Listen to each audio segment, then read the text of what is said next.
You're gonna do for college yet? No, I don't think so. I'd like to go to Wesleyan like you, but I don't think my parents can afford it. I bet they can. I qualified for a program and I'm going to TW tuition free. Really? How is that? The TWU Pledge. It's a program they offer to local high school students that basically helps with their tuition. You should check it out. Will do. Can you send me that link? Yeah. Don't let anything stand in the way when excellence is within reach. Tennessee Wesleyan University is the best value in higher education for East Tennesseans. Tennessee Wesleyan, where dreams meet affordability.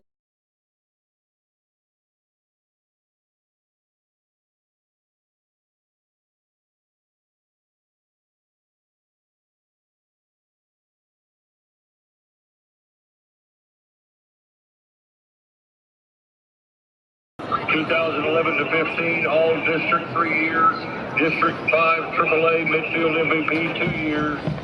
Team captain, and also track and field, set several school records, played basketball for 3 years, cross country for a year, and swimming for 2 years, and signed with David Lipscomb, and then played at Bryan College. Soccer player, 2015 Hall of Famer Ariel Hansford.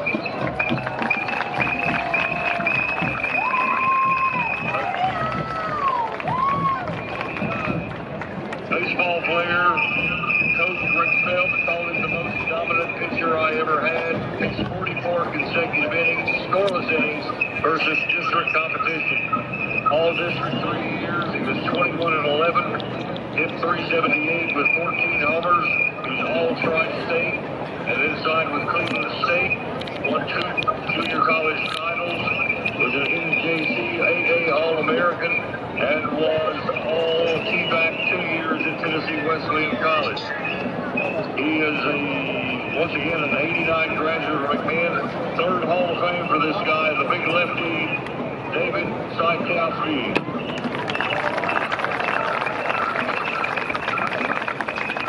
And the McMahon County basketball team from 1990 and 1991. They were coached by Ron Baker and assisted by Keith Elliott.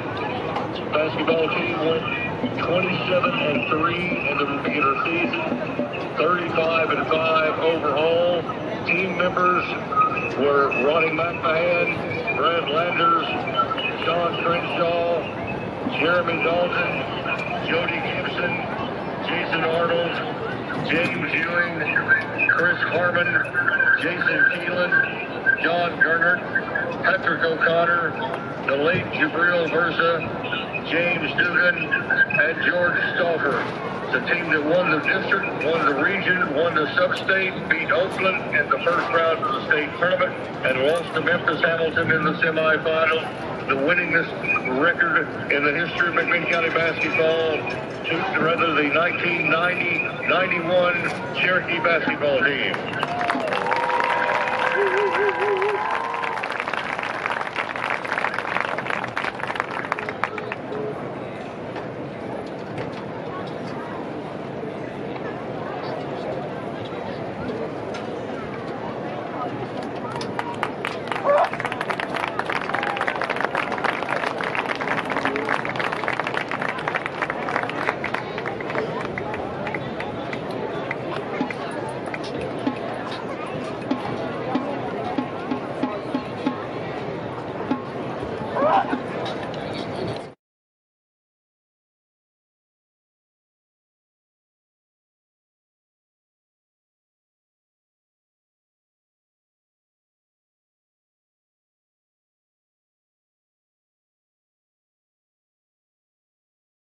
The Athens Arts Center, they were having an auction, a fundraising auction, and one of the items that was being auctioned off was to spend the evening with us in the broadcast booth at a game, and I don't know if this is true or not, but I heard it was the highest bid of the whole auction. Absolutely true. It was the highest bid of the entire auction. And it's already been paid off and everything, Yes, and here you are. So we are glad to have you here. We're going to take a 1 minute break. Let's take a 60-second break, and we'll be back for the national anthem. 60 seconds.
Here comes the Cherokee.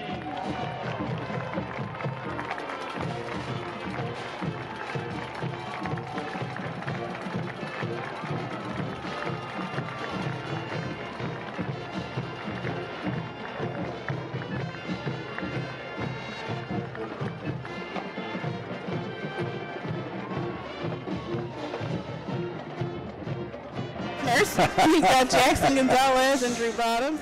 And safeties, we've got Gage Hester and Maddox Frazier. And for special teams, kicker is Mike Kraskowskis. Yes. Yay. Good job. Punter, Alex Powers. Kick return, Jackson Gonzalez. And punt return, Drew Bottoms. There you go. Great job, Jared. Yeah. You might be in trouble. She's pretty good at this. She did the pronunciations perfect. I'm so happy I did.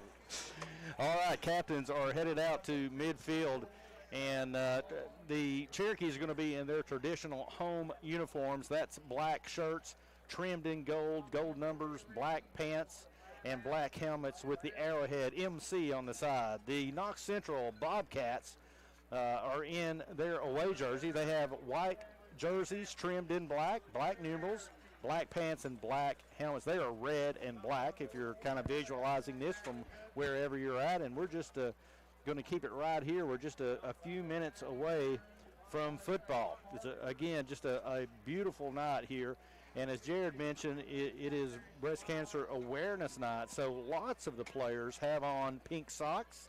They have pink towels hanging from their pants, and I'd say pink sweatbands, and the cheerleaders, as you said, they're all in pink, aren't they? I can't see them at the moment. Yeah, they've got the pink T-shirts, pink pom-poms, and then the student section, the tribe guys, which if you've been to McMinn County High School, you know the tribe guys are the guys painted up on the front row. They're all decked out in pink body paint, and the student section has pink on as well. Pink T-shirts. Big student section down there as well, and as it's been every week with the new start time of 7 o'clock, people get here closer to kickoff. Yes. You know, it's a 30 minutes earlier than we've traditionally started through the years.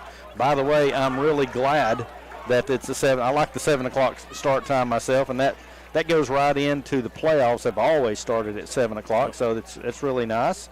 So the two teams are getting ready to head out. And, Jared, did you catch that? I did not catch it. It looks like we're going to be receiving. Yep. Nope, no, I'm sorry. I see Kraskowskis is out there. So we're going to be kicking off first. So, wow, we're going to get to see this high-potent Central High School offense. I think we've seen this several times this year with Coach Cagle, and you know, it's one of those he's taken it a couple of times, but it's always, I think, nicer to go on defense first, see what the other team's offense is going to do. And, I mean, there may be others that view that differently. Or you might have to play catch-up, but I think they're confident in what the offense has, confident in the defense to go out and make a stop here early. Crystal made note of something a few minutes ago, and it's something we are, in fact, going to have our eye on, and that's another game in the region. And Walker Valley heads down to East Hamilton. Yep. Tough place to play. Yeah. A tough place to play down there. It's also a tough place to announce a game because they don't make any room for you, as Jared found out a few years ago. Yeah, the press box is tiny. Here's the kickoff, though. It's going to hit at the 15. Did he touch it? It's going to bounce into the end zone. Boy, I tell you, the return man almost put his hands on that. Was really close, but nonetheless, it goes into the end zone. It's going to be first down and 10 for the Bobcats, and here comes your baby out on the field. There's my baby. Yeah. There's my baby. I think that's one. I'm not just saying this because Crystal is sitting beside us. Yep. But this defensive front four has been so successful all year about getting some pressure back there. Let's see how they can do it tonight, especially with no running back there to kind of block them. See if they can take care of it and get to him. And just as you said, Terry, contain him early. So it's going to be first and 10, and as we thought, empty backfield. They have two receivers out to the left side, three to the right. So they're going to test this Cherokee defense early. Waiting for the snap, junior quarterback Caden Long in the shotgun. Snaps it straight back. He hits a little slant on the inside, and the receiver's going to be taken down for a loss. Nothing there. That was Christian Edwards right There there. you have that. My baby. There you On go. the tackle. Good luck charm Good job, right there. son. So right there to make the play, Christian Edwards. Spartan Lyle as well. Yeah, but the Cherokees played that just perfectly, and it's back to the 17-yard line now. That's kind of one of those dangerous little slant routes. 3 wide receivers set there on this side, and everybody else went deep. He kind of went a slant across the middle, but McMahon able to sniff it out pretty quickly. So second down at about 13 now. Again, in the shotgun, straight back to pass, looking deep now. He's going to take off running, and that's Spartan Lyle giving chase. They're going to push him out of bounds. He's close to the original line of scrimmage, probably picks up 3 or 4 yards, maybe up over the 20 to the 21, but it's going to bring up third down and long. Isaac Akers also out there in pursuit of him as well. So third down, even though the marker across the way says fourth, it's actually third down and 9. We're just underway. Yeah, they're fixing it. We're underway here at Cherokee Stadium. Only a minute has ticked off in the first quarter. No score, of course. Third down and 9. Caden Long in the backfield. Back to pass. Looks to his left. They're going to look deep down the sideline. He's got a man, and he has the football. He breaks away, and he's going to go all the way for a Central Bobcat touchdown, 79 yards. Drew Bottoms was back there on coverage, tried to knock the ball away, then got tripped up. The receiver did not. Takes it all the way into the end zone, and with 10:52 to go here in the first quarter, touchdown Bobcats at 6-0. I think Drew Bottoms did as good as he could right there. Got a hand in there to try to deflect it, and without turning his head to lose it. Yep. And credit to the receiver, J.J. Saki, I believe is his name, number 11. He just made a catch with the defender right on him. So 79 yards. The point after is coming. Waiting for the snap. It's down, the kick is up, and it's good. 10:52 to go here in the first quarter. It's Knox Central 7, McMinn nothing. We'll be back in 60 seconds. Courage, unity, service, accountability. Together, we deliver the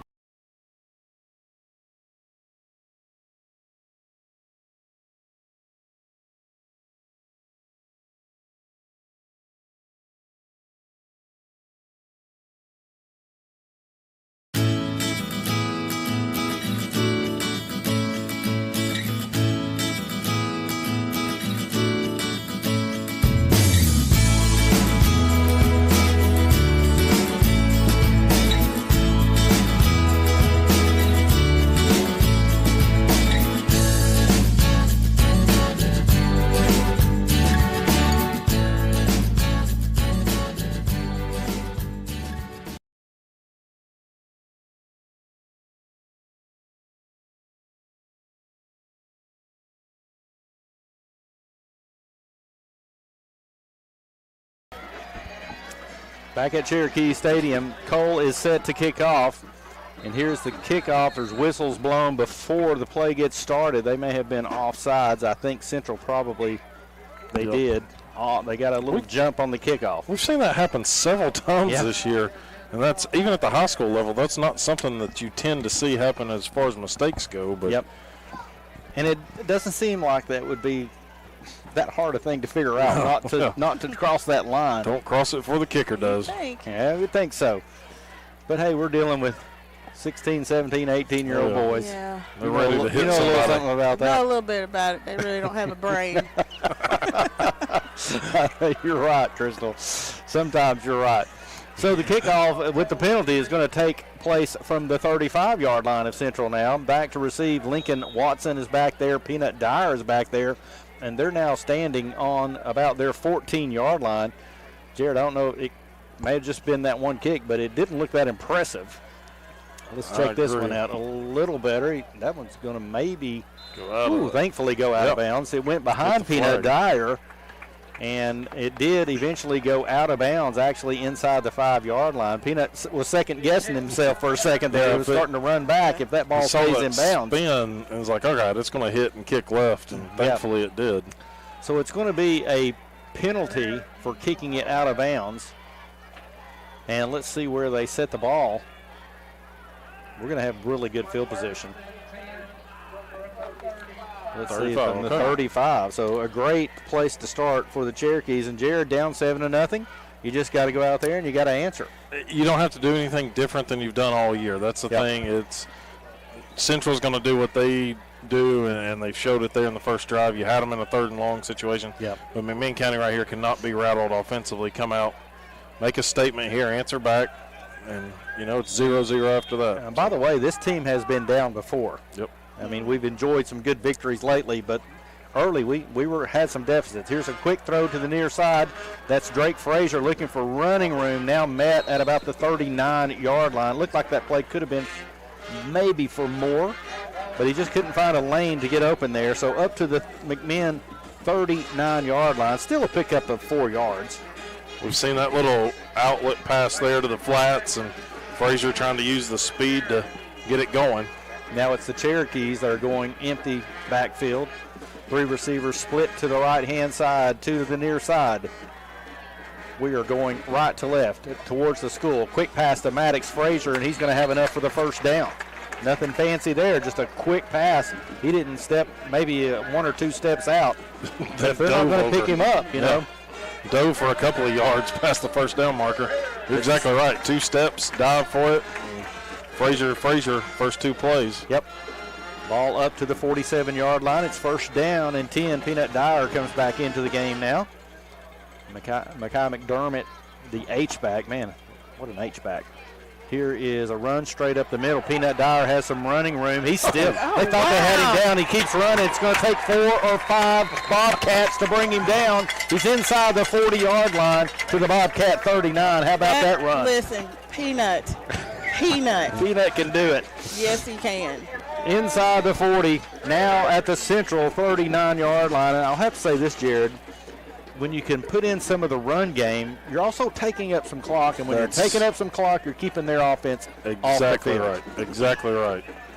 And Peanut continues to be impressive when he runs the ball.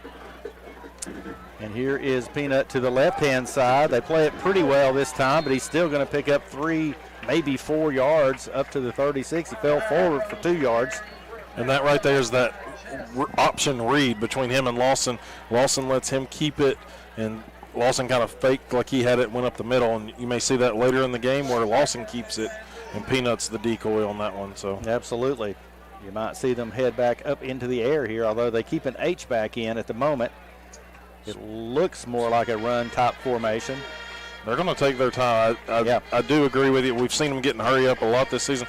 They may bleed some clock just to keep Central off the field. Now whistles blow. And is there a player hurt here? Well, nope. I think that might be a uniform issue. 59 is hurt. He's wanting out of the game. Nope. Never mind. They're not. Now they're getting somebody in. So we had a uniform issue first of all, and then we had at the same time a player who was limping around for Central. Finally, they got two players in. I think they've got enough. So back to it. It's 2nd down and 7. Straight handoff up the middle to Peanut, and what they're finding is he's hard to bring down because somebody thought they were going to tackle him after a 1-yard gain. That didn't happen. He's up to about the 30-yard line, and I think that's going to be. I thought he got across it. Oh wow. Yeah, it's 3rd and inches now. We'll give him the 30-yard line. Might be the first time we've seen it. To the 29, and they give it to Peanut, and that's an easy 2 yards and a first down for the Cherokees. This time they're going to mark it at the 27-yard line. Pickup of 3. It's 1st and 10. All year that's been close. They'll go ahead and call it a first down. This time it wasn't, but Peanut makes up for it on this one. Walking up into the press box, talked to an old Cherokee legend, really. Dennis Hicks was talking to him, one of the great players in McMinn history. He said the same thing. Here's a quick pass to Kessler over the middle. That's complete. He's trying to fight his way into the end zone. He's going to be stopped short, I think, about the 2-yard line. Almost made it in to complete the thought, though.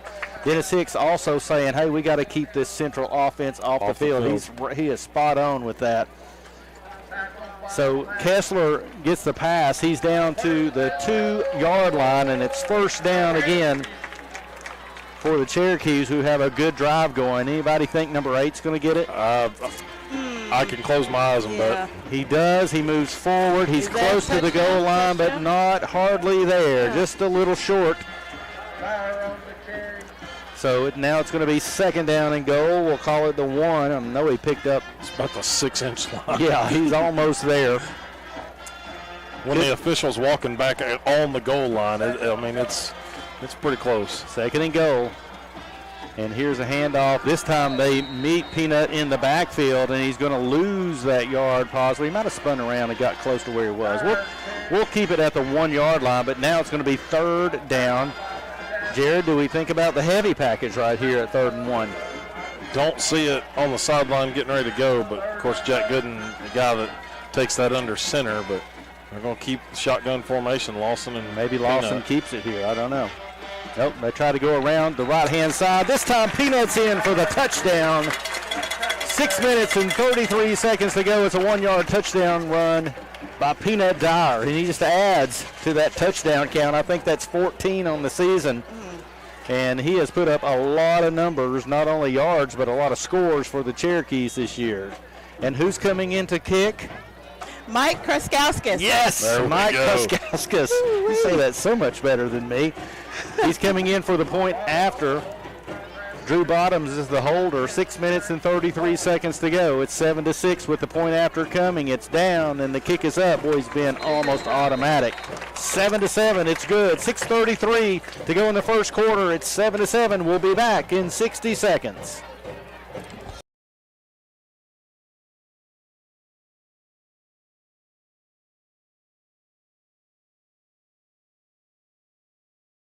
No parent wants to think about their children growing up without them. Although we realize we can't control their future, we do have the ability to secure it through careful planning. So isn't it time to begin preparing for their future and your dreams for them?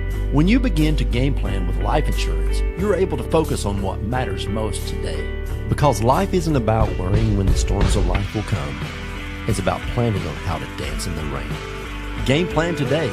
Game plan for life. Contact us today to get started.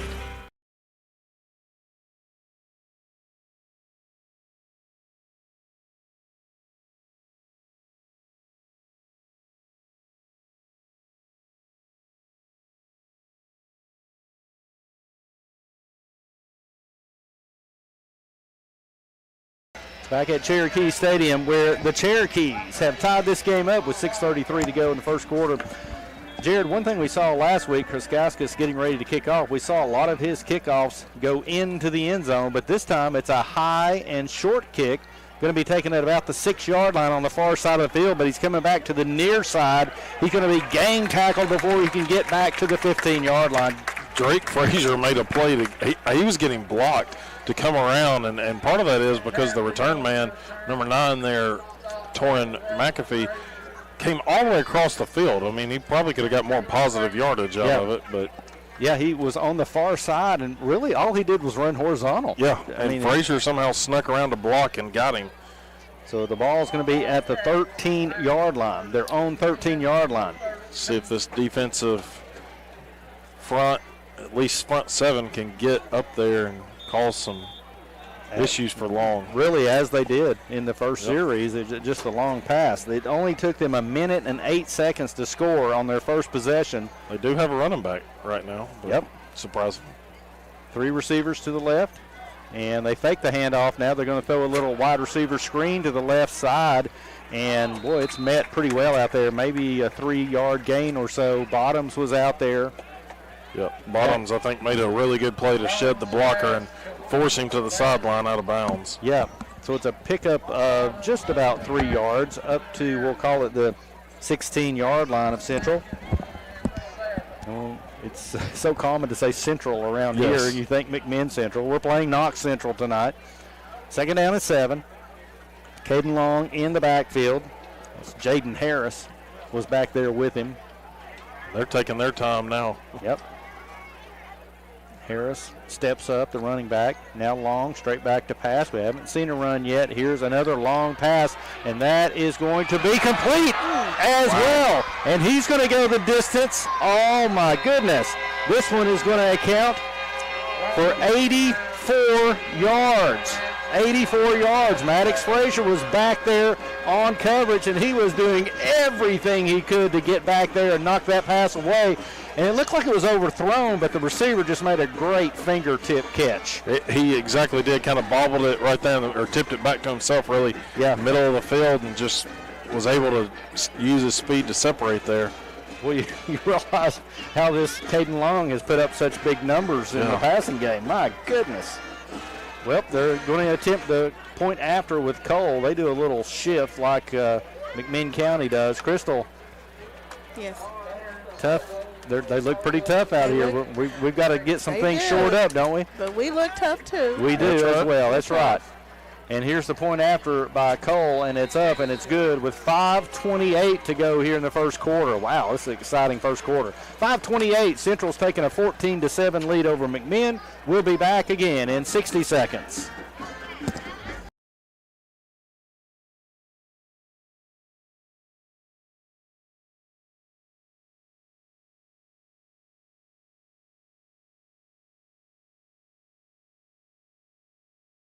Tucked between two major Tennessee cities, perfectly placed in the foothills of the Smokies, you'll find a unique community filled with extraordinary people.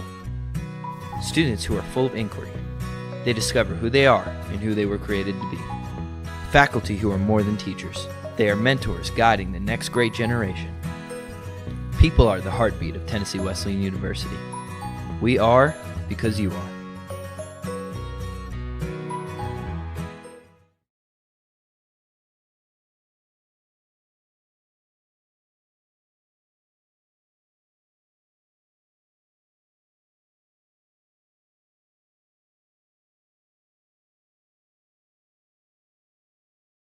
McMinn County High School in Athens.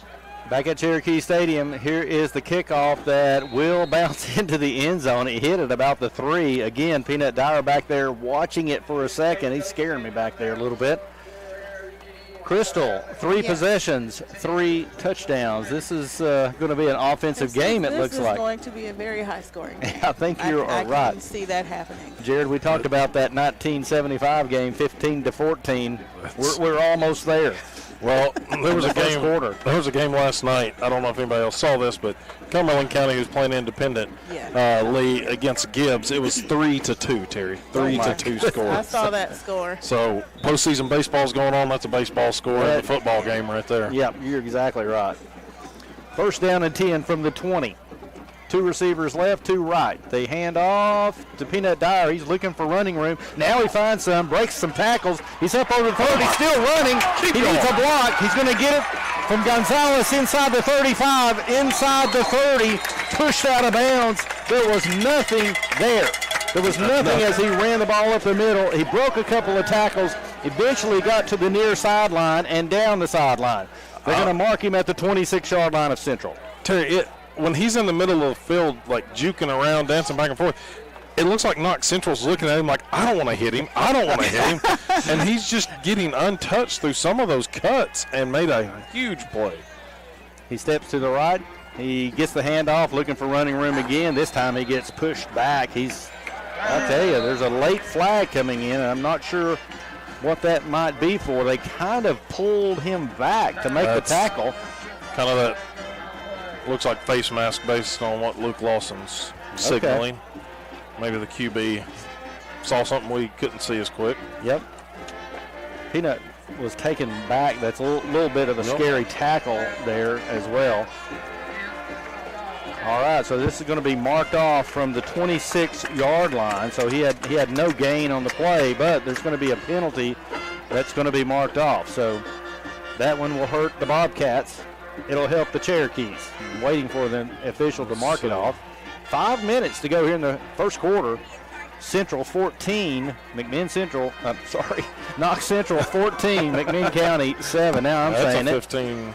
Yeah, 15-yarder down to the 11-yard line. So with the penalty, it's going to be a 1st and 10 at the Central 11. The Cherokees can pick up a first down as the ball is outside the 10-yard line at the 11, but it's 1st down and 10. Empty backfield this time. Look out for Kessler. Luke Lawson waiting for the snap. He has it, goes straight back, looking over the middle for Kessler. Got him again. See? Right over the middle. I told you, high-scoring game here. High-scoring game, and the Cherokees have answered again. 4 minutes and 41 seconds, an 11-yard touchdown pass to Nate Kessler. Lawson just stepped back and waited and was patient till he cleared a linebacker. Great play. The timing was perfect because there was a host of Bobcats back there, but he just found the gap right between them and hit them good. Well, talk about a quarterback school. We got it going on here.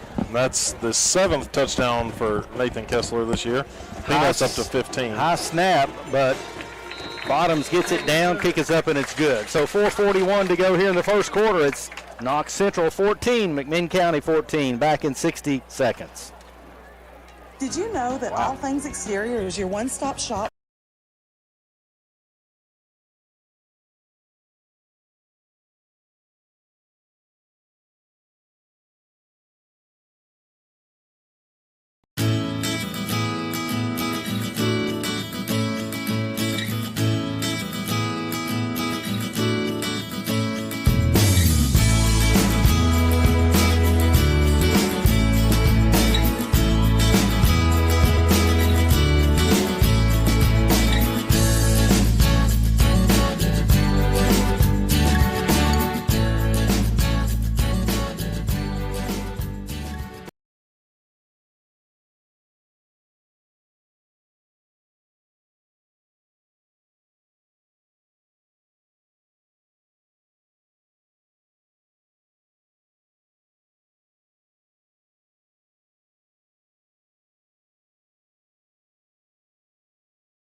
HealthMart, taking the time to listen and care. Here's the kickoff by Kraskowska. It's going to be taken at the 5-yard line, again on the far side of the field, but he breaks a tackle, finds a lane up the middle. Now he's going to be brought down by Xavier Cole, but there's also a penalty. Might have grabbed the face mask on that one. Yeah, we got two different ones. You're right, Crystal. Flag on the near side as well. Thank you, Crystal. So this is going to be interesting. There was a little scuffle right here. Could be. I think it's going to be a holding on Knox Central down here. And then probably, I think you're right here, a face mask or. This may be something we just play this over, you think? It could be. Could be offsetting penalties. We may be kicking again here. But let's wait for the call. We're guessing a little bit right now. Here it is, holding. On Central. Oh. Hits this was arm player running back. Personal foul, face mask. They're going to offset, so we're going to do it all over again. And that time again, the return man for Knox Central took it on the far side of the field. He began running horizontal again as he did the last time, but then turned it up and found a lane that time. That was a nice play, short of the face mask, but that was a nice play by Xavier Cole to bring him down. Yes. That's another one of my babies. Who's that? Xavier Cole. Xavier Cole, okay. Yep. He had the pick 6 last week against Ooltewah. And who is it that's kicking off again here? Mike Kraskowskis. Yes, he is back out there. He'll do it all over again. Never going to get that wrong again. I think that they have worked on these high kicks because, it's always. I think it's nice to kick it into the end zone, but sometimes, as we've already seen tonight, you can stop them before they even get to the 20 if it's a high kick that allows your coverage to get down, and make that tackle. Exactly right. It's a little scary with these runners. I was going to say with these receivers that Knox Central has, it is kind of terrifying to kick to them. So nothing really happened there other than 11 seconds ran off the clock. 4 minutes and 30 seconds. What a first quarter we've had here. So here we go again. Here is the kickoff. This time it will go into the end zone. I'm fine with that. Central is going to take over at their own 20-yard line. Well, I'm certain of this. We're leading in time of possession. Oh, yeah, I hope. They scored way too quickly. Let's see if we can get them stopped this time. You're just now joining us. It's 14-14, but Central has scored on a 79-yard touchdown pass and an 84-yard touchdown pass. And they haven't ran the ball yet, have they? No. Nope. It's been all passes. They've had the Harris kid in the backfield as a running back, and they've got him there again, so. But it's been all quick passes or the deep ones over the left side in the middle.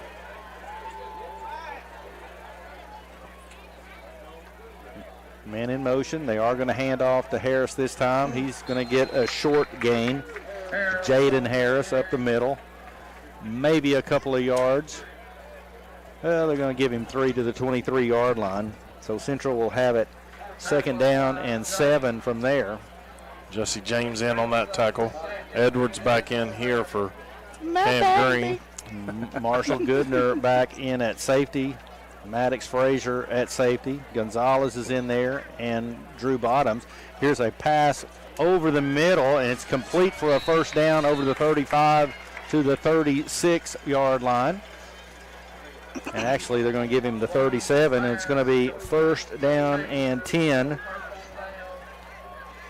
That was Taylor for the Bobcats, and McMahon looked like they might have that defended, but I think Ramey second-guessed himself there a little bit, turned back, and wasn't looking and saw the ball the ball went past him. He didn't see it, but had to recover quickly. McMahon jumped, but did not get into the neutral zone.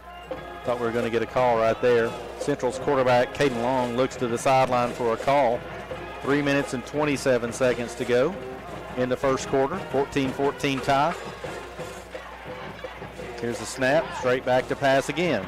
Looks over the middle on a slant. There's a hit. It's caught, but he's going to be met by Ramey immediately. And right there, McMahon had Edwards and another defensive front player get back there and kind of get closer to Long right there. Yep. So they're inching a little bit closer every time. That slant took a little bit longer to develop, but nonetheless, it's a pickup of 5 on the play. It's 2nd down and 5. But he did pay for that one. And that's how you beat the blitz and the pressures. You throw those quick slant routes right there, get them out of your hand quickly. Cherokee's moving around a little on defense. Here's a fake handoff. He's looking to go deep down the sideline. They're picking on Bottoms again over there. This one's overthrown and incomplete. And now that's going to bring up a 3rd down and 5. Long is on his back. He gets up, but he took a hit that time. Finally got a little bit of contact. I think it was Cam Green that got him. Yep. And that's one thing. Just knock him down. Yeah. Make him know, hey, we're here. We're coming after you. We're coming. That's right. Cam Green is going to come down on the near side. He switches ends. Now he's playing left end. And he's been a factor this year. Yeah, he leads the team in sacks. Pass rushing specialist. 3rd down and 5. Big play right here for the Cherokees. 4 receivers to the near side of the field. And they blitz it. They're going to throw it out. It's complete. Broken tackle. Can he make the 1st down? He is going to make it with the broken tackles over the 50-yard line. The Cherokees were right there in position, could not make the tackle. And they had it played perfectly, and Jack Gooden slapping himself in the helmet there, unfortunately just missing that tackle. And the blocking by the other wideouts made it very easy for once that missed tackle. He could pick up the 1st down pretty easy there for him. So it's at the 48-yard line of McMahon, and it's going to be 1st down and 10. That was a great opportunity to force a punt right there. Just couldn't get the tackle. But, you did see right there the Cherokees mixing things up a little bit, trying something different. They were blitzing, and yet they still had that play covered. They're showing blitz again, trying to do so. Here's a quick pass to the left-hand side. And, again, the receiver's going to have a lot of running room. That's 3. Javastin Badgett again. He leads the team. Leads them in 140 yards per game, and he's working on that pretty easily. We're going to give them down to the 32-yard line of McMinn County. It's a 1st and 10 again. Back-to-back 1st down plays. We've got Crystal Hall here, guest analyst. Crystal, we're having a tough time slowing these guys down. Oh, we are. We are. It's hard for mamas to sit up here and be quiet. not be yelling, isn't it?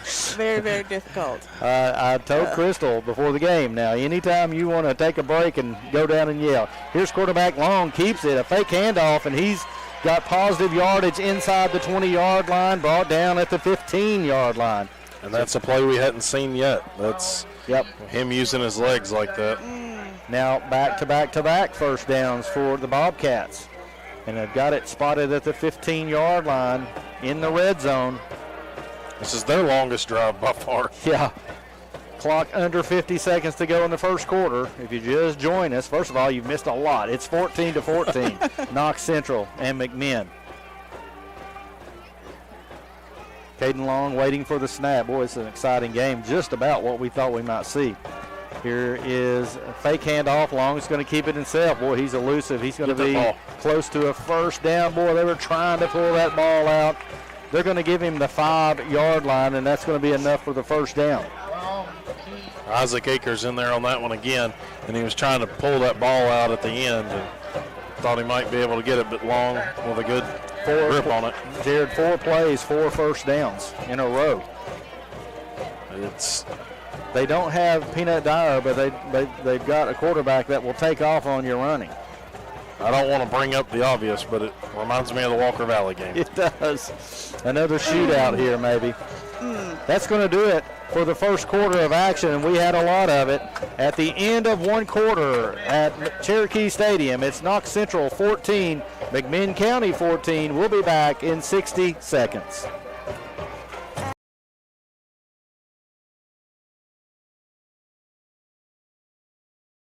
No parent wants to think about their children growing up without them. Although we realize we can't control their future, we do have the ability to secure it through careful planning. So isn't it time to begin preparing for their future and your dreams for them? When you begin to game plan with life insurance, you're able to focus on what matters most today. Because life isn't about worrying when the storms of life will come. It's about planning on how to dance in the rain. Game plan today. Game plan for life. Contact us today to get started.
There might have been some movement before.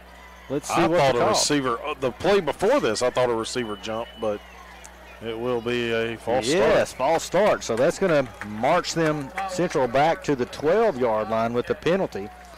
And sadly, it might just give him more room to throw the ball. Yeah, that's true. It gives a little more room for the receivers to work with.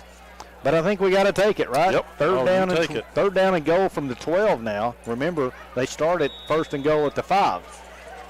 So they're marching backwards. Looks like a lot of man-to-man coverage back over here on the near side. Yep. Some movement again by those receivers, but they're still getting the play called from the sideline. Now it looks like they're set. Let's see if they come after long. And now Harris steps down in front of the quarterback from his running back position. Straight back to pass. They're going to go to the far side of the field. It's incomplete. Good coverage out there by Drew Bottoms. A little handsy out there, but no call. It's one of those, the receiver kind of took a very outside path trying to get to that back pylon, and I almost think he probably was out of bounds on that. Yeah, it kind of looked like it. I mean, I don't know how he wasn't, but Bottoms, I mean, did what he had to and avoided any flag calls there. Well, 4th down and go from the 12, and now they are running out Cole, who is their kicker. So they're going to set this down at, we'll call it the 18-yard line. So it's going to be a 28-yard attempt. 28-yard attempt. They're getting a player ran in there late. Waiting for the snap. There it is. Good snap. Kick is up. And it's good. So 10:57 to go here in the second quarter. Knox Central takes the lead 17-14. We'll be back in 60 seconds.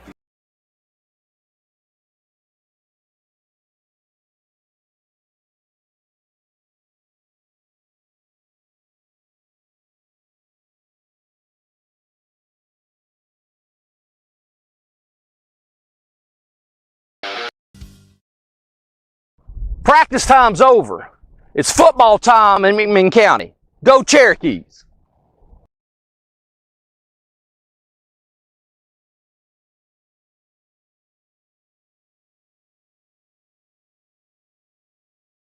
You're gonna do for college yet? No, I don't think so. I'd like to go to Wesleyan like you, but I don't think my parents can afford it. I bet they can. I qualified for a program and I'm going to TW tuition free. Really? How is that? The TWU Pledge. It's a program they offer to local high school students that basically helps with their tuition. You should check it out. Will do. Can you send me that link? Yeah. Don't let anything stand in the way when excellence is within reach. Tennessee Wesleyan University is the best value in higher education for East Tennesseans. Tennessee Wesleyan, where dreams meet affordability.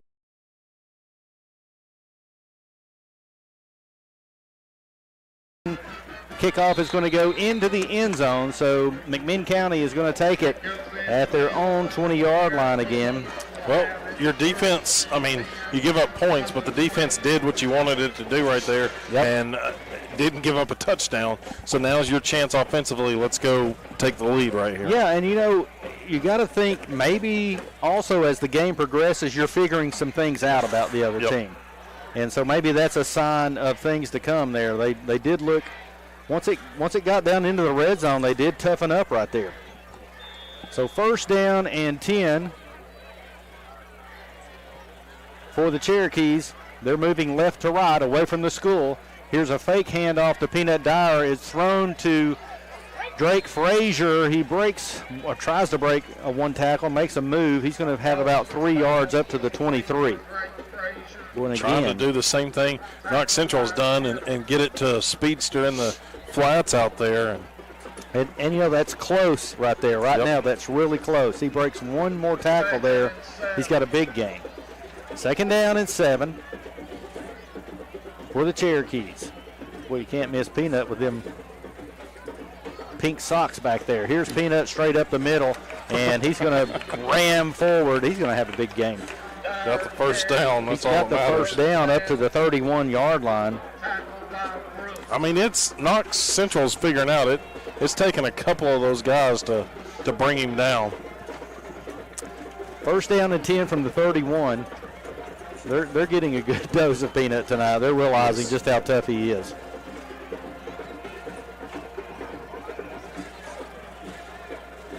Here's a fake handoff now thrown to Kessler over the middle. He makes a nice catch there because he's hit immediately, but he's going to have about 5 yards probably up to the 36-yard line. Well, in Central, I think, acted like they had intercepted it or stripped it from him, but I think that forward progress. Yeah, I think they'd blown the whistle before they were able to take the ball away from Kessler. Could be setting up something here for something long. Marshall Goodner down here on an island with their DB. The safeties are all on the other side of the field. It's interesting. Here's a fake handoff. They're going to look for Marshall Goodner over the middle. Nice play right there by their DB. He got a hand in there just at the last second. It was a little quicker pass, I think, to Goodner than what I was thinking in my mind is that we'd try that a little deeper pattern. Throw it over the top a little bit. Yep, exactly. You're exactly right. Just kind of had a chance at it, but DB made a heck of a play right there.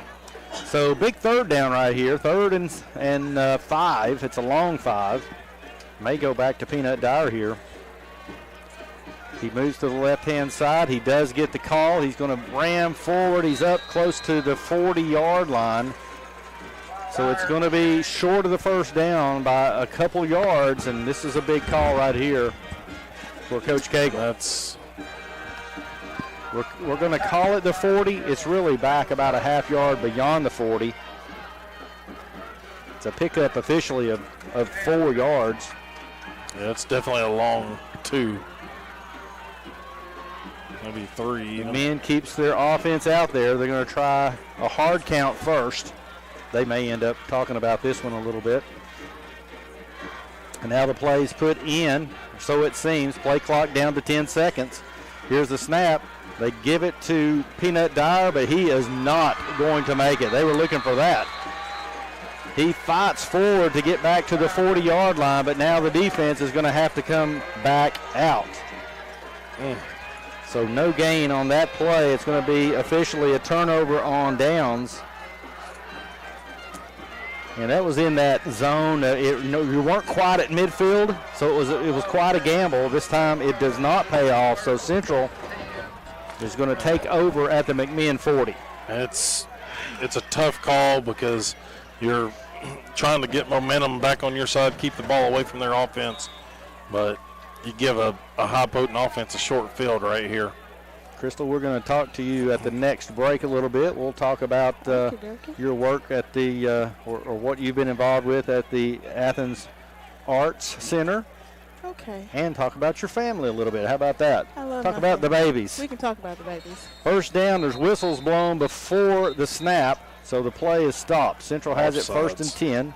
On the wide receiver. Okay. Wow, wide receiver line. Usually that's something, Jared, right? They check with the official exactly, usually. Yeah. Oh, well, they called false start, but. Okay, well, that's the one. Okay, too. This one signaled offsides to the head referee on the side, so. Well, it immediately makes it 1st down and 15, so they get behind the chains a little right off the bat. They keep Harris in there at running back. I'm not so sure if they aren't more successful without him back there. Yeah, but leave him in there. Leave him in there. It's going to be 1st down and 15. Caden Long. He's already had a big night out of that quarterback position. Back to pass, looking deep down the sideline. Frazier's trying to make up some room, and he does. He knocks the pass away. Again, no call there. That was tight coverage. I think the receiver had to slow down so much and wait on that one. It allowed Frazier to kind of close the gap, and he gets in the way of him catching it. So obviously, Jared, they're going to throw deep tonight. Yeah, we've seen it. And they're going to continue to do that. The black and red reminds me of Texas Tech, the Red Raiders, and the air raid offense. That's a good comparison there. 8 minutes and 9 seconds to go in the second quarter. Knox Central leads 17-14. Got Crystal Hall here as our analyst, and it's tough for her up here. She's a mom. She's used to being down there in the fray of things. So hard. Long, so close. Scrambling, trying to get away, almost tripped up, but not now pushed out of bounds. If that's not a penalty, I'm surprised. Spartan Lyle tackled him. Made a good hit. That's what we're going to say. We'll say he made a good hit, but it seemed like it was well out of bounds, but that's okay. We'll take that too. It's positive yardage for Central down to the 36-yard line of McMinn. That was a pickup of 9 yards. I'm just saying, Jared, if that had happened to us, we'd be screaming right now for that call. I have to say. At least maybe because it was on this sideline, it didn't. Yeah, that might be the only reason. It's 3rd down. They've got to go all the way to the 30. They're at the 36, so looks like a long 6. 3 receivers split out to the far side of the field. They may come back to this lone receiver down here. Harris is in the backfield. Caden Long, the quarterback. They've got it. They're looking. Yep, they will look down the sideline this way. Out of bounds. And it's intercepted for a second. Now it comes out. Frazier, when he hits the ground, the ball pops out, but it was great coverage. The receiver wanting some. Uh-oh. Oh, they called it an interception. Are they going to call it? Yes. Are they going to talk? The head official is heading down there. He's saying the ground, I guess, caused it after the fact. Maybe he had it and he went down to the ground. See if I can read lips from up in the here. NFL, you'd have that continuation. You got it right. You got to make the. You got to go through. They're going to talk about it. So we don't have a definite call yet, but they're keeping the ball marked on the the 5-yard line. And you got the media down there, DPA and 5-star preps, Jesse Smithy down there. They're going to count it. There we go. Well, so hard not to yell. That's okay. That's okay. It's Jared, a different Frazier this time. Drake Frazier. Drake says, hey, I need to get in on this interception game.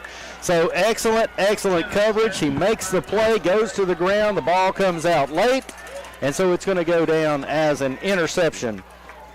So McMinn County with the turnover is going to take it in a little bit of a precarious situation at their own 5, I think. A heck of a play there. Glad the officials got together and confirmed the call from the back judge there. And there might be video evidence coming from Jesse Smithy online, of course, out of the Knoxville market there, but does a heck of a job with 5-star preps. But him and Drew Cook down there, local media. Here is the snap in the backfield. They're going to give it to Peanut Dyer, and he's fighting forward close to the 10-yard line. Little short of that, but he earned every bit of that. Yeah. Positive yards, just go forward. Yeah, just some breathing room. And Knox Central coaching staff and fans still upset. And I'm trying to see where they marked that. I think the 9, so we'll give him a pickup of 4 yards on the play. It's going to be 2nd down and 6, closer to 7. Here's a fake handoff, and Luke Lawson's going to keep it, but not much running room there. And he's going to be thrown. Well, I think he did pick up. He got over the 10-yard line, maybe the 11, so he does pick up a couple of yards. Goes 3rd and short now. Interesting call right here. You'd like to keep this drive going, not punt out of what would be your own end zone, basically, right now. I don't know what we got going across the way. Somebody's got a train horn. Yeah. Wow. Back to pass. Lawson, he's looking deep. Now he's looking over the middle. What a catch, and it's going to be enough for the 1st down. Drake Frazier got the interception. That was thrown into some traffic. I don't even know how he got it into him, but he did, and it's going to be 1st down. Cherokees at the 17-yard line. I'm not crazy about the train whistle, I'm just going to tell you. No, that's one of those that I feel like is against the rules. Yeah, it's a little loud, a little excessive over there. Here's Peanut Dyer. Here's something excessive. He's over the 30 to the 40. Gets a block downfield. He's at the 45 to the 30. Nobody's going to catch him, I don't believe. Inside the 10, all the way for a touchdown. There's a flag on the play. There's a flag at the 50-yard line. So we'll check the flag. My goodness. And we get to see, though, Jared, it's not going to stand, but wow, we get to see that sprinter come out in Peanut Dyer. He gets to that 2nd level, and he is gone. And look at him. He's in the end zone, walking back over to the sideline. He needs a breather, that's for sure. My goodness, what a big play that would have been. I didn't see the – I saw some blocking over there, and what I saw looked good. It's going to be a hold, so. So they'll mark it off from about the 48-yard line of McMinn. So it's going to move the ball back to the 38-yard line. It's still a nice gain. It's going to be a 1st down for the Cherokees. But that's how quickly, Jared, you can unleash Peanut Dyer. If he gets a block and gets open, he's gone, and it's a thing of beauty to watch him run. I tell you, that was a nice foot race. Whoever was chasing him there, I didn't catch the number, but that was a nice foot race. That horn, oh, dear Lord. And here's a handoff to Lincoln Watson, who comes into the game. And he's going to be taken down after a short gain. And I can tell the fans on this side are getting annoyed by the train whistle that's happening across the way. I thought it was an actual train. I did at first, but no, I've spotted the two Bobcat fans at the top of the bleachers. The balls ran to the 40-yard line of McMinn. It's going to be 2nd down and 8, and obviously they're playing those as we're snapping the football. Looking for a receiver. There's flags down already in the area of holding in the backfield. Now Lawson's going to run to the sideline. He's got enough for the first down, but I think the play's coming back. So flags being a little bit of a killer at the moment. Well, and the train horns might be affecting the referees too. I think you're right. It's annoying them as well. How long do those things last? Will they run out of batteries? 14 hours. You I have some. Why didn't you bring them? Yeah, you should have brought them. Because I knew I would be up here. So the ball is marched back to the 30-yard line, which was 10 yards from the original line of scrimmage. It's 2nd down and 20. 4 receivers now. Can't imagine their fans like it in their ear over there. Yeah, that's the truth. And they do a quick pass to Frazier, and wow, a defender fights through a couple of blocks. He did a nice job there. You got to give him some credit there, because he had a couple of guys blocking against him. I think that is that Chittum, 32? Can't hardly read that. Yep. So a nice tackle that's going to push the ball back now. We're going to call it the 29-yard line of McMinn, and now all of a sudden McMinn's headed the wrong way. 23, yes, yep. Back to the 23-yard line, even worse. So it's 3rd and long. 3rd and 26 is what the scoreboard has, and that looks about right. Rolling to his left, now he's going to hand to Peanut Dyer, looking for some running room, and they've got this one stopped. Maybe a short gain. They're going to give him the 25-yard line, so a pickup of 2, but that is going to bring up a punting situation. 4 minutes to go here in the second quarter. 4 minutes, and it's Knox Central 17, McMinn County 14. And let's see, Luke Lawson will stay in the game to punt. And looking to return is going to be Badgett's back there, and McAfee is back to return the punt. They're standing at about their own 45-yard line. Need a good punt away right here. Drake Frazier comes into the game. Kind of late. Here's a snap. It's a good snap. Kick is away. Nice spiraling kick that's going to be fair caught at the 40-yard line. That was a nice job by Lawson there. Nice hang time. He could do nothing but call for the fair catch. So 3 minutes and 23 seconds to go after the punt. Knox Central is going to take over at their own 40-yard line. Just need another stop here. Get a turnover if you can, but got to do something positive.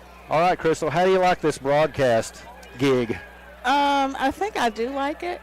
Except you can't yell as loud as you want to. Except I cannot yell the way I'm used to. Listen, it's a difficult job when you have a son down there playing. Absolutely. Yeah. Christian Edwards down there. We're looking to the sideline, and I'll tell you what, both crowds getting into the game. Cherokee fans now coming alive. They're realizing this is going to be a game right here. Here goes the Mayfield milk cartons shaking out loud. Here's a handoff. No, the quarterback's going to keep it. He's breaking tackles around the right end, and he's going to be taken down with no gain. No call on the play, no flags. And let's see. Held like crazy. I saw a player getting up slow on the far sideline. It was not long. He's back there, although he's kind of walking slowly back to the quarterback position. No gain on the play, still at the Central 40-yard line. Again, they are going from right to left at the moment, headed towards the high school. 2 minutes and 45 seconds to go now in the half.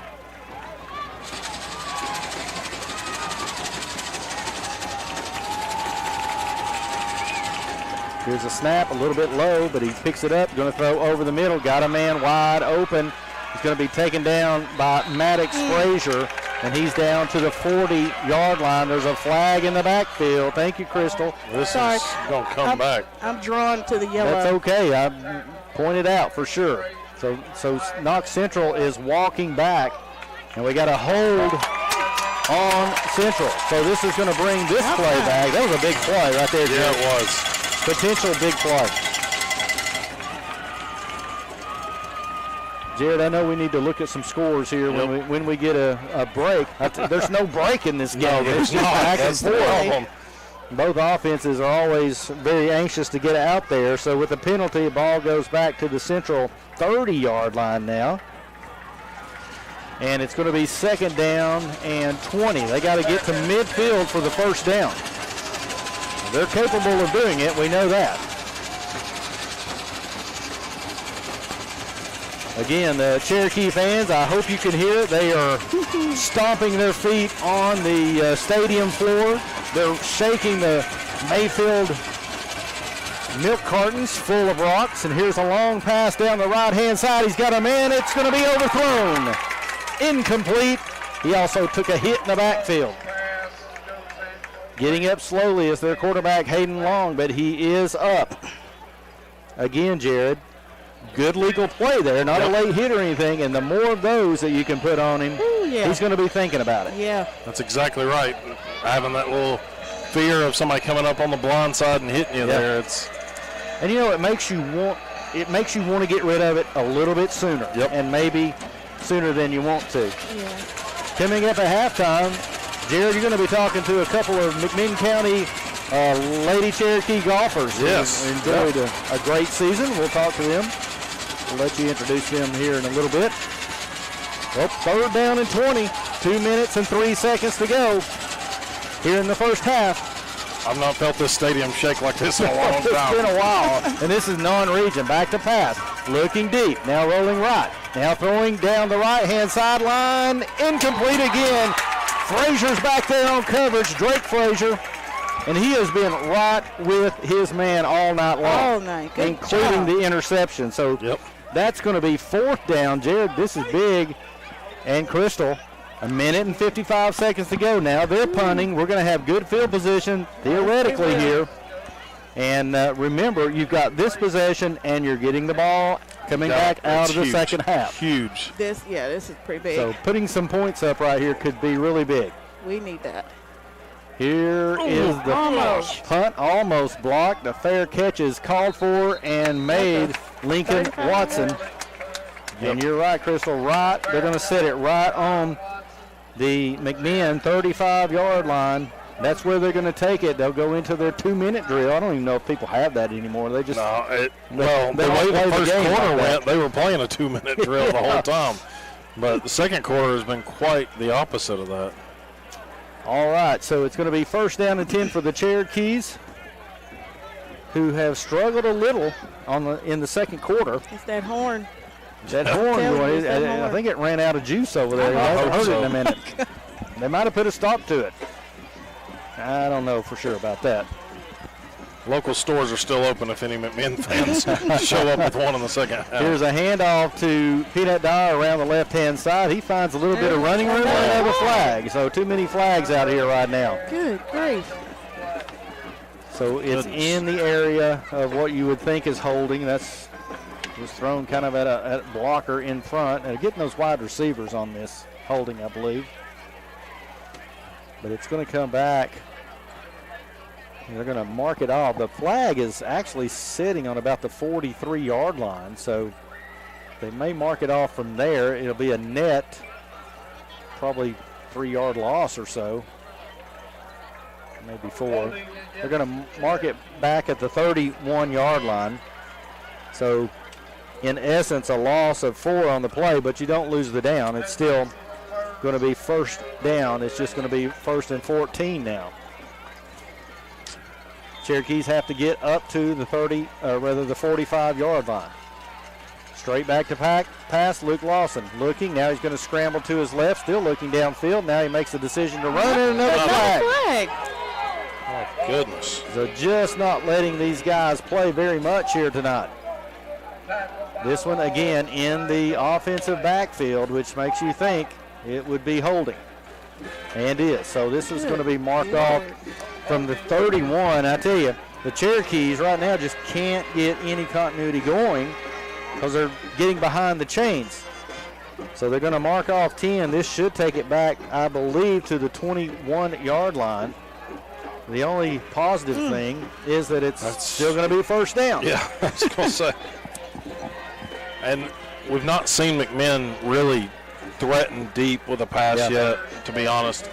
You got several guys that can get back there. Just see if you try to do it or not. This time Peanut goes in motion to the left side. I think Lawson was looking deep, but there's just nothing there, and he's going to be taken down after a short gain. Clock is at 1:21, and now you begin to wonder, let's see who's going to take this time out. Nope. Central's going to take it. Central's going to take it. Yeah, they're going to see if they can't get this ball back, it looks like. We had a player getting up slow there. The ball is advanced, I guess we'll call it the 23-yard line. So it was a gain of a couple on the play, but that's, of course, not nearly enough. Needing to get all the way to the 45-yard line. So Central takes the timeout. Let's take this opportunity to thank the Silver sponsor, Athens Bar Center. So, Crystal. Yes, sir. Let's talk about your kids. Not only do you have Christian, of course, a senior here. We're watching him play tonight. Also at the high school, you have a daughter, Devin. Devin, and yes. what kind of things is she involved in? Well, she's sophomore. She is freshly minted member of Cherokee Singers. Oh, yeah. She's in Mu Alpha Theta. She is in Key Club. She's in Outdoor Club. She's in National Honor Society. That kid right there, she's doing pretty active. Yeah, she's doing it sounds like it. And you got Ava in the 4th grade at ACIS. ACIS. Yeah. Yes, and she just made the cheer squad. Awesome. Right. You're going to have a busy several years ahead of you for sure. I know. Second down. Cherokee's back out there with their offense. Straight back to pass. Luke Lawson. Are they going to look deep? Well, they're going to look to the sideline. It's going to be just overthrown. And it's pretty good coverage out there. Had it been on the mark, Central may have had a chance to pick that one off. That or put a tough hit right there on Drake Frazier. For sure. So now that brings up third down. The bad thing, Jared, the incomplete pass here stops the clock without a timeout being used. That's exactly why Central calling that timeout. They're wanting to put more points on knowing McMinn gets the ball out of the half, and we'll see what comes out of it. So 3rd and long. And this is I don't know. I think he might give it to Peanut Dyer here and see what he can get. Nope. They're going to step back. Oh, looking for a little screen over the middle, but again, it's well covered by Knox Central, and I think they'll stop the clock again. They did a nice job there because they're going to get the ball back. 1:03 still left here in the second quarter, and it's going to be a punting situation again for the Cherokees. Penalties were a killer on that. That's exactly self-inflicted there, and Luke Lawson tried to get the roughing the passer flag thrown right there. He took a big shot at the end of that play, but he didn't get it. And so a timeout on the field. I think Crystal Hall again joining us as guest analyst. And if you didn't get this at the beginning of the broadcast, it was the Athens Arts Center fundraiser, and one of the prizes to be bid for, of course, was a night with Terry and Jared here in the booth, and you were able to have the winning bid there, and so here you are, and we're glad to have you here tonight.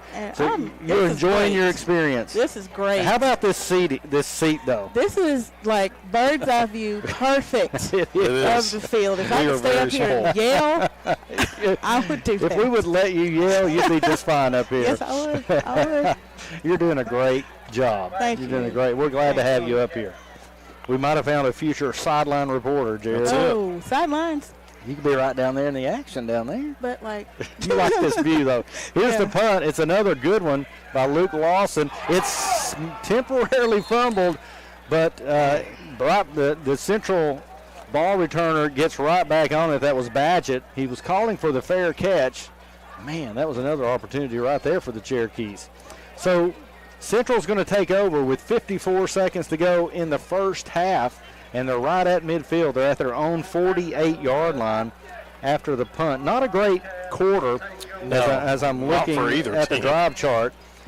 Both teams kind of figuring the other out, it appears. But this is a little dangerous right here with Central having such good field position, and we know already that they can score quickly. A lot of pressure right here on the DBs and the safeties out there right now. Central comes out. Caden Long had a big first quarter, slowed down in the second. Badgett, number 3, he's been the speedster that's been targeted a couple of times deep in that slot. Snap, straight back. He's looking left. Now he's going to take off running up the middle. Somebody's going to have to make a good open field tackle. Gooden was there. Ramey comes as well. Christian Edwards is there as well, giving chase. Nice job right there by those 3 Cherokees, but nonetheless, they're at the McMinn 40-yard line. 40 seconds to go. Clock is running. Here's the snap back to the quarterback, looking over the middle. They got a man. The ball just got over the outstretched arms of one of our linebackers, but it's complete again down to the 22-yard line. That was Spartan Lyle who nearly got his paw on it right there. And they take the snap and just throw it straight to the ground to stop the clock. They do have one timeout left is what we're showing, and it's what the scoreboard is showing. They might be saving it possibly for a field goal attempt. But now there's 24 seconds to go. Ball resting on the 22-yard line of McMinn. So Caden Long, this is a big series right here just before half. Second down at 10. Caden Long looking to the sideline for the play. And again, the train sounds have stopped. Thankfully. Of course, they have the ball. Probably wouldn't be right now. Caden Long back to pass, looks over the middle. It's tipped away in and out of the hands of the receiver. It stayed in the air just long enough to give you some hope that a Cherokee was going to come by and make that play. It falls incomplete. Stops the clock. Yep, stops the clock. Third down and 10 now with 19.9 seconds to go. By not taking a timeout, though, they're kind of forced into offensive decisions without a lot of thought. They're having Cam. We jump off sides. Offsides is going to cost us 5 yards. Christian Edwards coming into the game. Cam Green coming out. We may be calling him my baby the rest of the season. I don't know. Oh, don't do that. He's back into the game. The 5-yard penalty is going to march the ball inside the 20-yard line to the 17. And it's third down and 5. I don't think they're worried about the 5, though. Long waiting for the snap. He's got Harris. Now Harris runs to the left-hand side out of the backfield. Looking for a receiver. He's trying to get away. Throws it away at the last second. Oh, Lord. And he's getting up slowly, but he's getting up. It's incomplete. That's a weird play. There's a lot of holding on the defensive line players there, but then he also gets really close to that line of scrimmage and still makes a throw that looks like it's lateral. Yeah, it did. It was close to being a lateral. And it's almost could be rolled a fumble there, but hey, the defense holds right here. It goes down as an incomplete pass. It's fourth down. Cherokees are running some players in and out. They're going to kick from the 25. It's a 35-yard field goal attempt, and it is no good. Wide to the left. So a missed 35-yard field goal will keep the score. Knox Central 17, McMinn County 14. There's 7.3 seconds to go in the half. Lord, I wish I could have my cowbell right now. You sound like my daughter. She takes the cowbell to the Super Hopper games and loves to ring that thing. Yes, I did the same thing. Although you might have to ring that railroad whistle at this point. You know what? We'll have to switch that. I I'm live trying to Google 3 minutes away from here. I could go home and get it. No, trying to Google the don't do rules it. here. So McMahon's going to take over, and I think this is just going to be a kneel down here, I believe, with 7.3 seconds to go, or a handoff to Peanut Dyer, possibly. And it is handed off to Peanut, and they are in the backfield quickly on that. Time it will run out, and that will do it for the first half of play. What an exciting first half, Crystal. Listen, it's one of those cardiac games. You're out of breath, and we wouldn't even let you yell. I know you would. Well, that's going to do it. We're going to give you a break during halftime, so you can stretch your legs and get out there in the stadium for a few minutes. But at the half, it's Knox Central 17, McMinn County 14. We'll be back in 60 seconds.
ball comes out, but they're saying he had it long enough.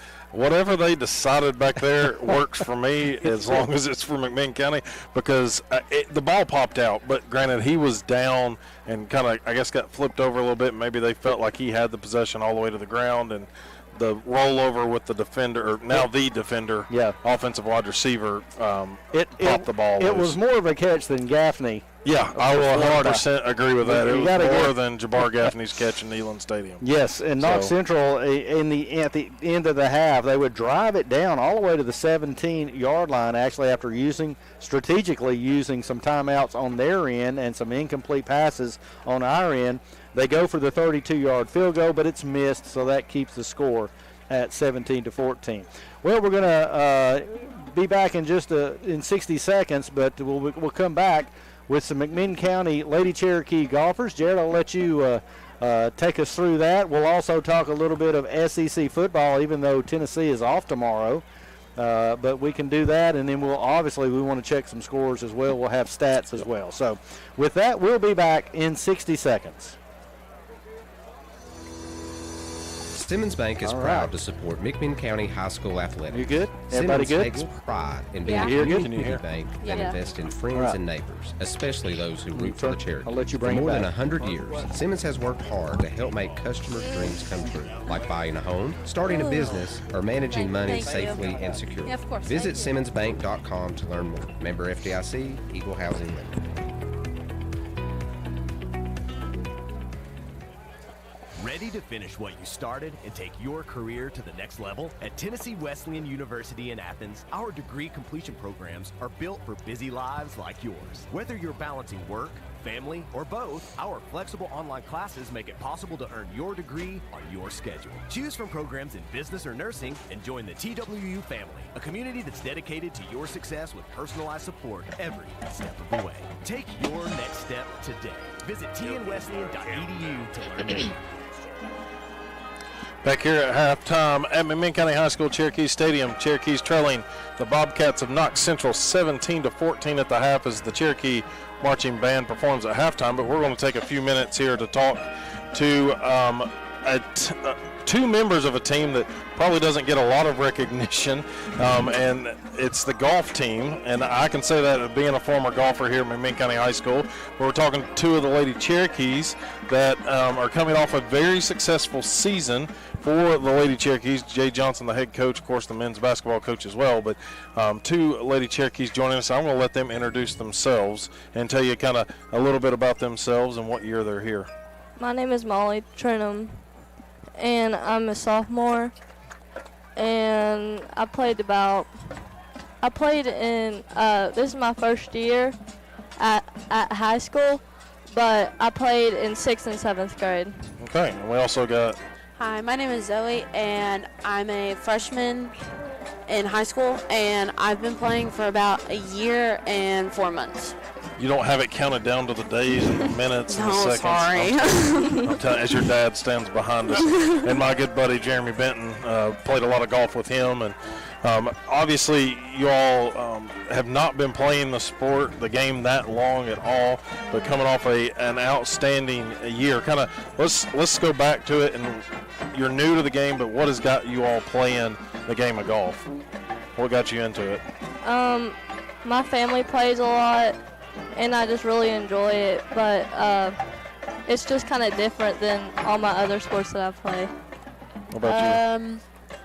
So I started playing softball, but I had to kind of quit, and we were at Topgolf one time, and I don't know, I was just hitting it really well, and now I'm here, and I love the game.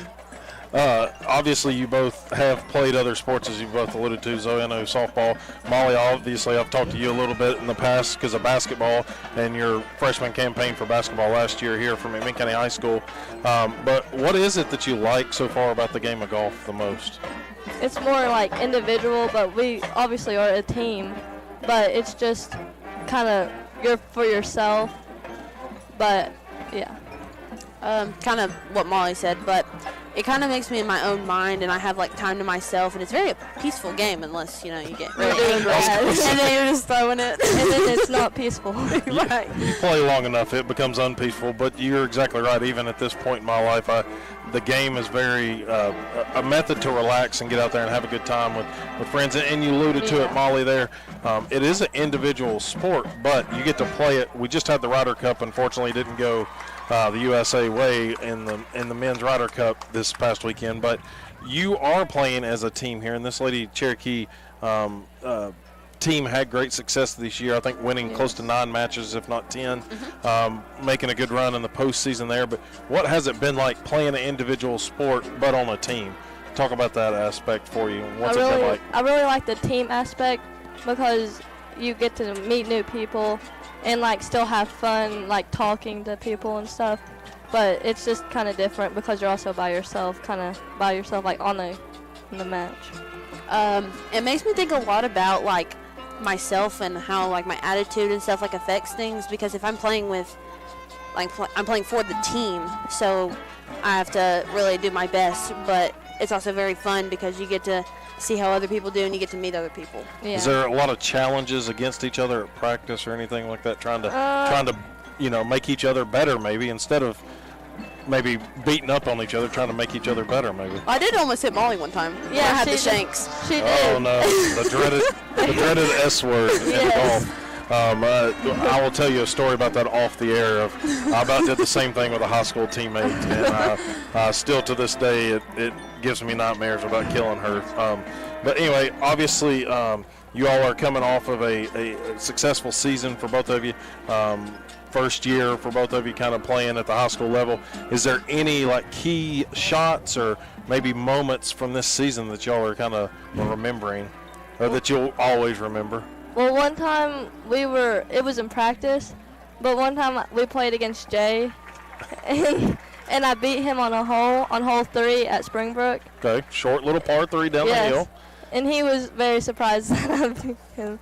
And he wanted to get a rematch, but I wouldn't let him do it. There you go. Hey, never accept the rematch when you're up. Yeah, I won the first time. I didn't need to do it. What about you, Zoe? On number 6 at Springbrook, I was in the sand and I like hit it. It was about 50 yards, I think, and I was like 2 feet away. There you go. And then I also made like a 75 foot putt for par. Nice. For regions, I think. I was going to say a different hole, not right. Yeah, okay. Obviously, you all just competed at the region tournament. States next week, unfortunately, just fell a little short of that goal. I know, Zoe, you're one shot out of it. We'll talk about that in just a second. Molly, heard you kind of were suffering with an injury. How's that looking for you right now? It's good.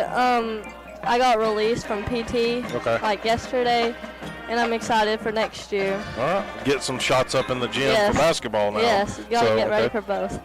Zoe, obviously it's your first year. You had a lot of great moments. I've kept up with you, the connection with your dad, and me and him go way back. And as much as he has bragged on you and the way you've taken on this game and stuff, but you kind of led this Lady Cherokee team in your first year, improving that scoring average. I think the lowest on the team in the 43, somewhere in there. Talk a little bit about that, and did you think you would have that big of an impact so new to the game? Well, it was kind of surprising because, as soon as I first started, it kind of just came natural to me. And I was very impressed with myself on how I did. And it makes me very happy because I can keep progressing and keep getting more and more better. I don't even know if that's a thing.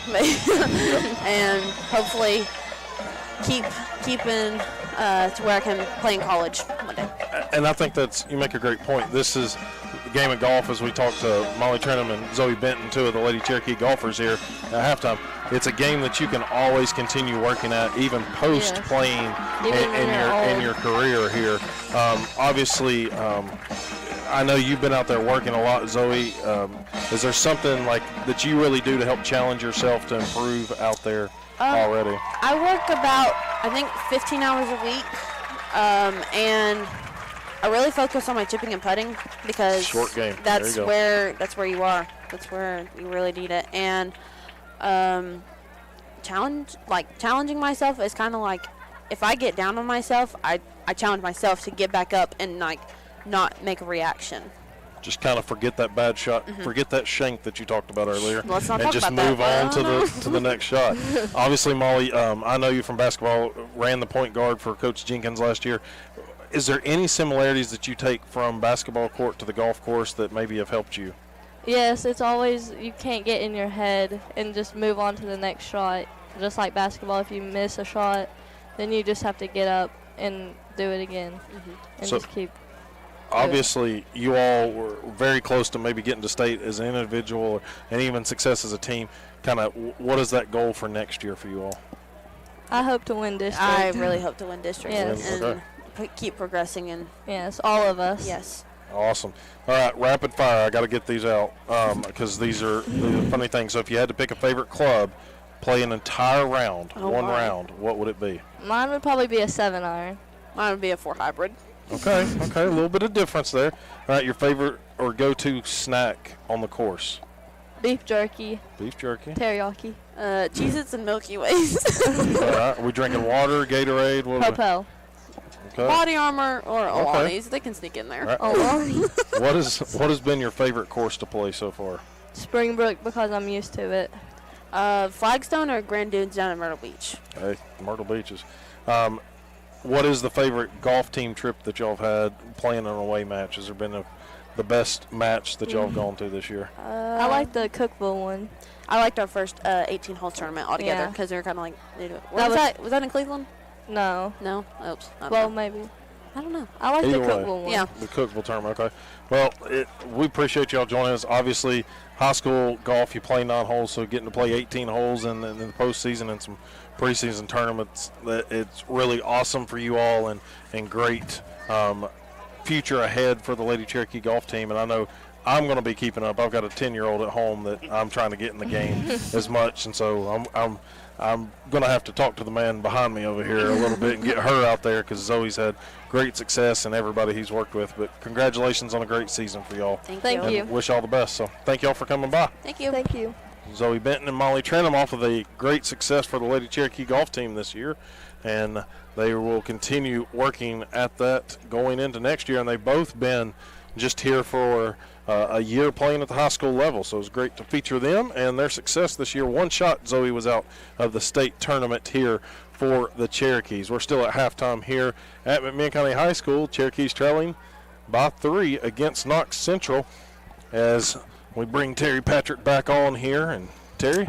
Hey, great interview there. That was some fun right there. Oh, yeah. What a success those girls have had already. It's one of those games and sports that doesn't get featured a whole lot at the big front page news, but they've had a great success this season. And as a former Cherokee golfer, I love it. So let's we'll see if Terry Mr. Stansel's ready for us, and we'll also talk a little SEC football, some good matchups tomorrow as well. Terry is making his way here. We get a week off from the Cardiac Kids Tennessee Vols, thankfully. And so Terry, let's look at first half statistics. It sure started with a bang. Oh man, I'm telling you, it's going to be a busy night. Yeah. Knox Central has 51 yards of rushing on 6 attempts, 214 yards in the air on 9 completions, 265 yards for the game. Individually, Caden Long, 6 carries, 51 yards. Jaden Harris, 2 for 1. Caden Harris is 9 of 17 in the air with one interception, 214 yards. Javiston Badgett, 5 receptions, 106 yards. J.J. Sackey, 1 for 71 are the leaders. For the Cherokees, 132 yards rushing on 19 carries, averaging 6.9 yards a carry, 54 yards in the air on 8 completions, 186 yards total offense for the first half. Luke Lawson is 2 carries, 6 yards. Peanut Dyer, 16 for 124 yards, averaging 7.75 yards a carry. Lincoln Watson, 1 for 2. Luke Lawson is 8 of 11 in the air for 54 yards. Maddox Frazier, 1 reception, 6 yards. Drake Frazier, 3 for 7. Nathan Kiesler, 3 for 40. Peanut Dyer, 1 for 1. And I'm thinking about already 126 yards for Peanut, and could have added 50 more to that had that play not been called back. Absolutely. But I did notice the running got a little tougher in the second quarter. I think he's a little gassed. It might have been, especially after that long run. But I think maybe they're bringing somebody else down or something. But I guess both defenses really kind of playing better there in the second quarter. Absolutely. Well, guys, let's look at SEC football again. Of course, Tennessee gets the bye tomorrow, so they won't be in action, but there's still some good games around. Vanderbilt visits Alabama. After I blew that Notre Dame guess last week terribly, I'm going to still go with Alabama. Well, it's weird saying that's a revenge game for Alabama. It is. I don't think I've ever said that. in Vandy's new rivalry with Alabama, but I think the Tide, after an impressive win last week against Georgia, that was scary to watch those two teams last week. Yeah. I think the Tide handles the Commodores and the excitement there. Somebody's got to bring the Commodores back down to earth. Yes. Might as well be Alabama. Before they play the Vols, that's for sure. The poor Florida Gators, Texas comes to town. Their schedule doesn't get any easier. They have by far the toughest schedule, and I hate to give them an excuse or an out there, but as long as they keep Billy Napier around for I agree. 5 more years, I'm good. Absolutely. Kentucky travels to Georgia. That's another spanking. That's a spanking. That's some, Georgia's mad. Yes, they are. In addition, revenge. I see Georgia taking that game there in Athens for sure. Pretty quick. I think it'll be over pretty quick. Yeah, I agree with you, Terry. Kind of an interesting matchup, I guess. Mississippi State is at Texas A&M. It depends on how well Mississippi State responds after an overtime loss last week to the Vols. That could be a tough one. I keep waiting on A&M to kind of trip up and fumble something. Well, Kent State travels to Oklahoma. That's not going to be much of a game. Fun. And Oklahoma just, they continue to get better. And I don't know. It seems like they weren't that much a year ago, and all of a sudden they're up there in the top 10. Yeah. And like, how did that happen? People are talking about them like crazy. Yeah, they're talking about them like it's the 80s. Yeah. I'm like, well, they got to prove something first. They're number five ranking. Wow. So that's it in the SEC. There are a lot of teams have the bye, so they'll get the week off. Let's look at some scores, guys. Yeah. So let's see. I'm trying to get this one down. All right. Looking at our region, Walker Valley is at East Hamilton. Hurricanes at the top, 6-0. They are up 27-16 over the Mustangs. So that's a big one right there. Okay, that's interesting. Of course, McMahon and Knox Central here at half. Ray County blanking Lenore City at halftime, 33-0. So not unexpected there. Yeah. And then Ooltewah at Saudi Daisy. It is the Trojans up 21-10 over the Owls in the third quarter. I could see that being a decent game there. Yeah. So let's go back. And there's a lot of football to play, I'm sure, there at East Hamilton. But if they get that win, we're kind of back in the same boat we were a year ago. There's probably going to be 4 teams that are battling this thing out as the season ends in week 9 and 10, and we get the enjoyment of having it right here. Yeah, absolutely. I think that's the big thing is we get to be at home against Ray County and East Hamilton. Yeah. Need the team to be supported by this fan base, packing out. We know you can still buy a radio, listen to us online. Yeah. We have several fans that have talked about it in the stands, but get here and make it loud as a train horn over there. I mean, that's what you got to do. I'm telling you. We weren't crazy about the train. Sure. I'm wondering, if we don't hear that the rest of the game, I'm wondering if they made I them thought stop. that might have been, isn't that illegal? That's what I looked it up. I could only find an article from many years ago, and it was artificial noisemakers were fine, but I think that's kind of pushing I agree with the decibel limit of what may be fine there. All right, Terry, we'll let you get back over there, get ready for the second half. We are about a minute away, so let's go ahead and take one last break before we bring it back for what's going to be an exciting second half. There's no question about it. So halftime score, Knox Central 17, McMinn County 14. We'll be back in 60 seconds. Osmond Flooring has over All right, 150 boys. in stock styles and colors of flooring for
Back at Cherokee Stadium, getting ready to start the third quarter here.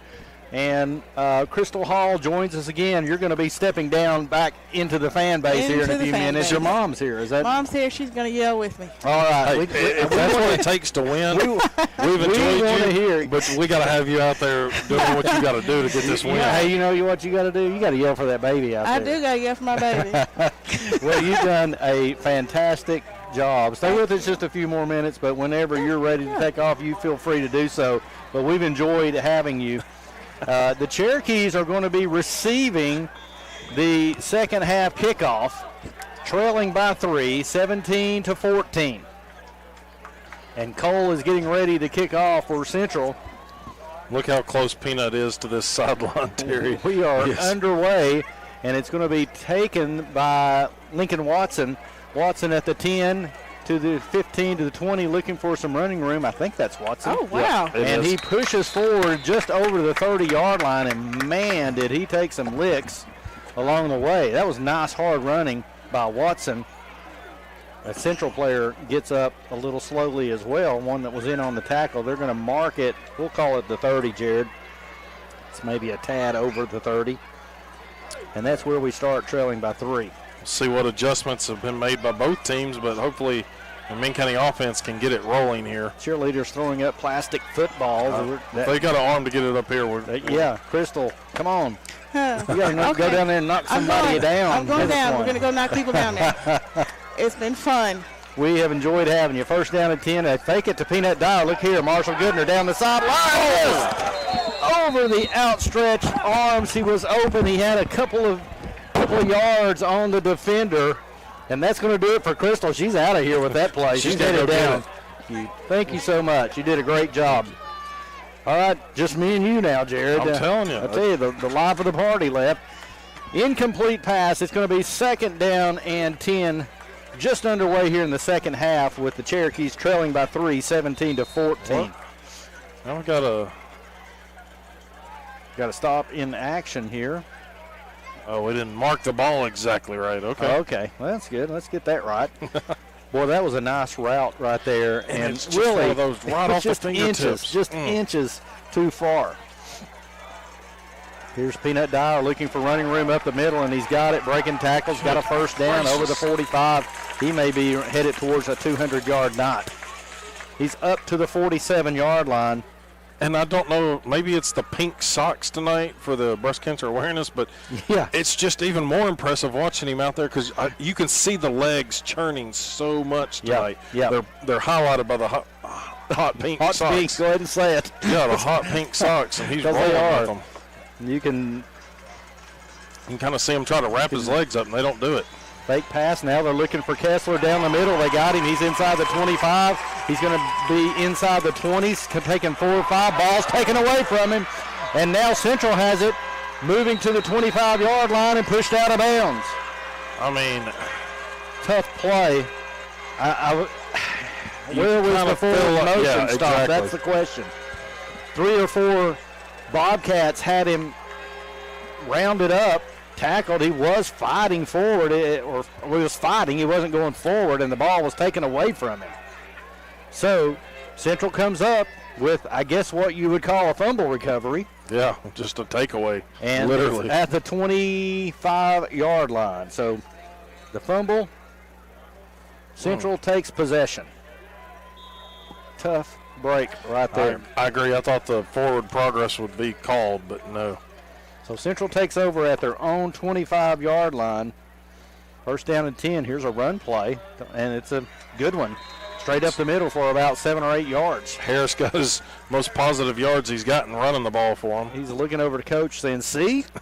I can do it. Feed me every now and then. Boy, what a tough break right there for the Cherokees. Going to be in scoring position. Second down and 2. They do pick up 8 on the play to the 33-yard line.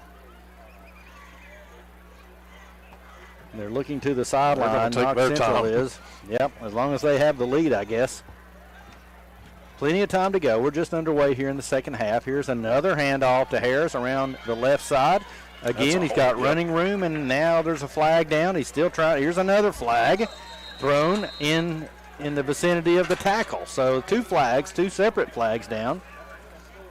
And it might be, they could both be on Central. And we're checking it out. The officials, they don't have the headsets on this week. They're having to get together and talk, which was different than the way it was at Ottawa last week. For some reason, when you go to some of these markets, they can get the microphone set up. Well, it was a face mask on the tackle. So it's going to be offsetting penalties. We've got a holding on Knox Central. Face mask on McMinn. We'll do it all over again, 2nd down and 2. So offsetting, and they'll just play this down over.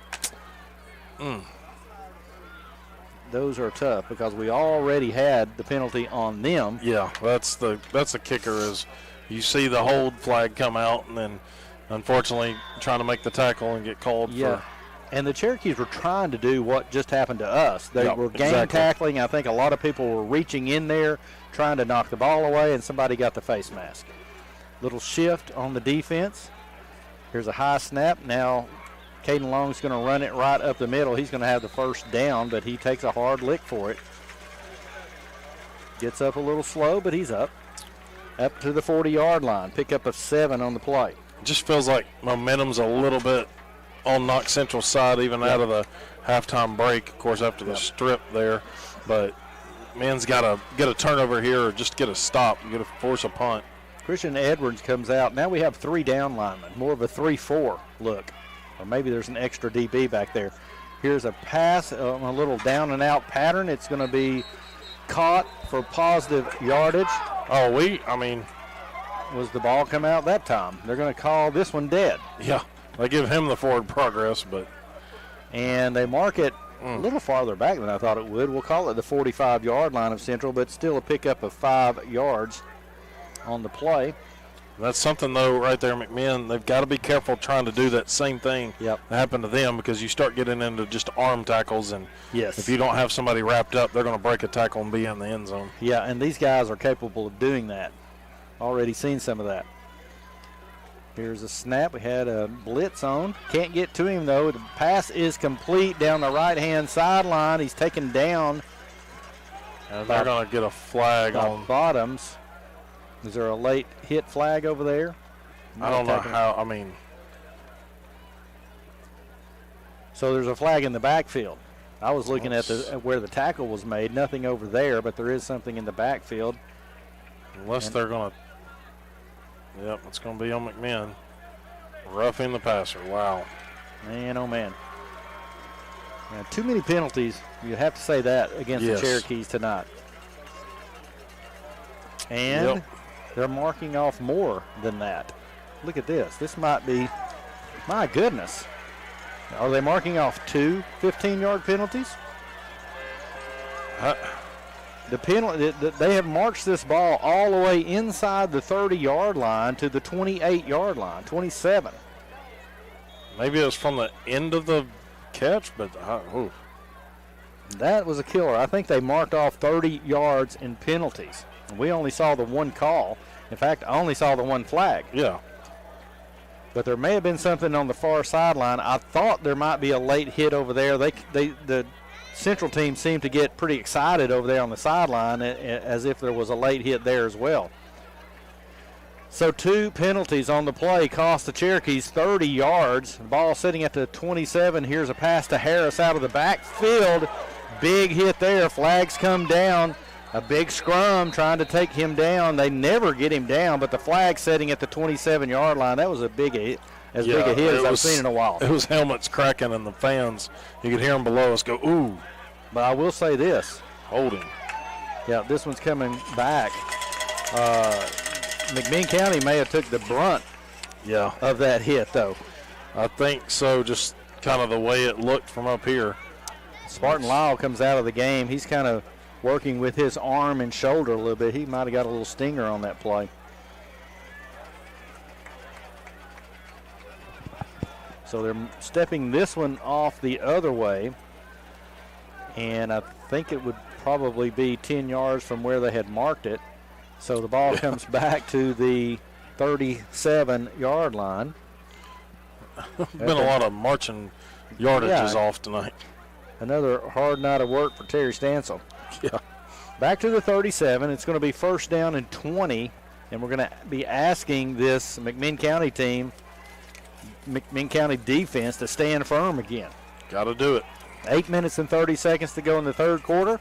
It's still Knox Central 17, McMinn 14. High snap, but Long brings it down. He's going to run it straight up the middle, and he's going to have a couple of yards. He was lucky to pull that high snap down. Need a few more of those, and somebody from McMinn to be in the neighborhood. Yes, we could use a turnover right here for sure. Let's see, they mark it right at the 35-yard line, so even on a busted play, Long picks up 2 yards. That's the thing. It feels like anything that's gone wrong for Central, they've been able to respond and turn it into some kind of positive. McMinn's not had the breaks go their way. Second down and 18. Harris is in the backfield. They've used him a little more here in the second half. 2 receivers to the far side, 2 receivers to the near side for Knox Central. The Bobcats, Long, waiting for the snap. Now a man comes in motion to the near side. He's going to roll to his left. Now throws back to the right, however. Missed tackle there, but some more Cherokees come up to take him down on the far side. That was completed. That was 14, Tanaj Taylor with the catch. It's kind of a well-planned little play right there. It definitely looked like it was coming this way. McMinn had a few defenders off the line slip trying to get to him. But then Bottoms comes over and makes a big tackle, and Spartan Law helps out as well. The ball is advanced only to the 33-yard line, however. It was a little bit shorter gain than what it looked like. Yeah. So it's third down and about 14. After he broke that initial tackle, I thought, we're in trouble, but we had good pursuit. Yep. And I'll have to say, the Cherokees have pursued well tonight. Third and 14, waiting for the snap. Man comes in motion. It's a straight quarterback draw to Long. He's breaking some tackles. He's got positive yardage, but short of the first down, but probably close enough to where they're going to go for it. Yeah, I think so. And just watching, that defensive line is trying to get through there, kind of getting tackled, knocked down, maybe some pancakes, I guess you could say, but just trying to get up the middle. And the way their offensive blocking is, just kind of cleared the alley for him. Ball sitting at the 21-yard line. He picked up 12 yards. He's about 3 yards short. They try the hard count first to draw the Cherokees off sides. They do a great job of not letting that happen. Again, looking to the sidelines, waiting for the snap. 4th down and 3. Cherokee fans coming alive. Straight back. It's a quick pass over the middle that's complete. He stretches forward, and he's going to have the first down. Boy, the linebacker was right there. Right there. It's just one of those timing plays that it just a split second too late. So it's going to be inside the 20-yard line actually inside the 15-yard line. Yeah, his dive for it, I don't really know why he was diving for it. I wish McMinn could have got a hand out there and smacked that out, but it's at the ball's at the 13-yard line now, where it's going to be first down and 10. It's clock now moving pretty good here. 5 minutes and 20 seconds to go in the third quarter. Again, McMinn, this set up off the McMinn fumble, or really the strip by Central against Kessler. Here is a run play to Harris, straight up the middle. Ball does come out, and this time it looks like McMinn has come up with the football. Yes. And they have. So the teams are going to swap fumbles. Big play for the Cherokees. Finally get the turnover there. And that ball just kind of comes flying out as he gets hit and going down. And McMahon smartly jumps on it. Man alive. So first 2 drives of this quarter, and it's 2 fumbles. What a crazy game this has been. Good crowd out tonight. Yeah, we can definitely feel them rocking the stands, that's for sure. Yeah, I'd say it's an active crowd, really. Ball is marked on the 9-yard line. Oh, train horns are back. Oh, boy.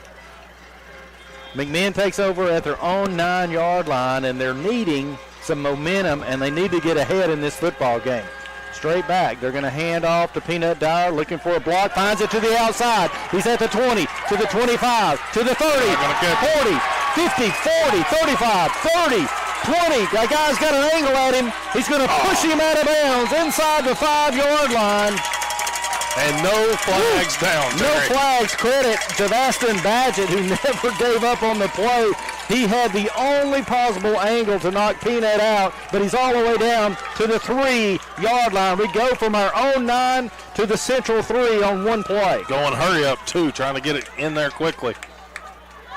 Oh, now they turn around. Wow. And I was saying, you're not going to catch him to the guys on this side. Badgett came out of nowhere from he across did. the field to catch him. Here is a handoff to Peanut. He's going to spin, roll, turn, into the end zone. Touchdown. 4 minutes and 44 seconds to go in the third quarter. McMinn County has retaken the lead on a touchdown run by Peanut Dyer. Who else? I mean, you got to reward the guy. He gets you that far. You got to let him be. He only accounted for 91 yards on that drive in 2 plays. He's over 200 yards for the game. Point after coming. Mike Kraskowskis is out there. Drew Bottoms is ready to hold. Cherokees are back on top 20-17. This is important. It's up and it is good. It's a 4-point lead. 4:44 to go in the third quarter. McMinn County leads 21-17. We'll be back in 60 seconds.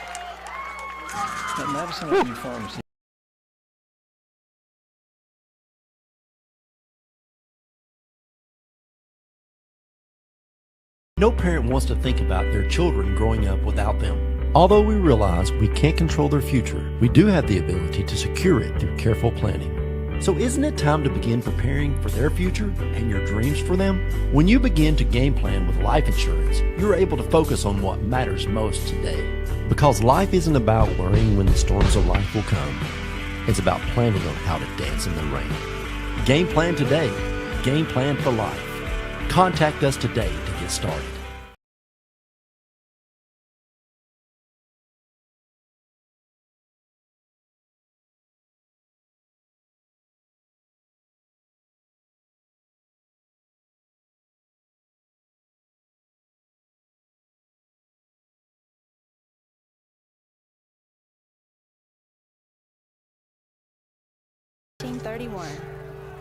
Back at Cherokee Stadium, where McMinn County has retaken the lead with 4:44 to go here in the third quarter. It's 21-17.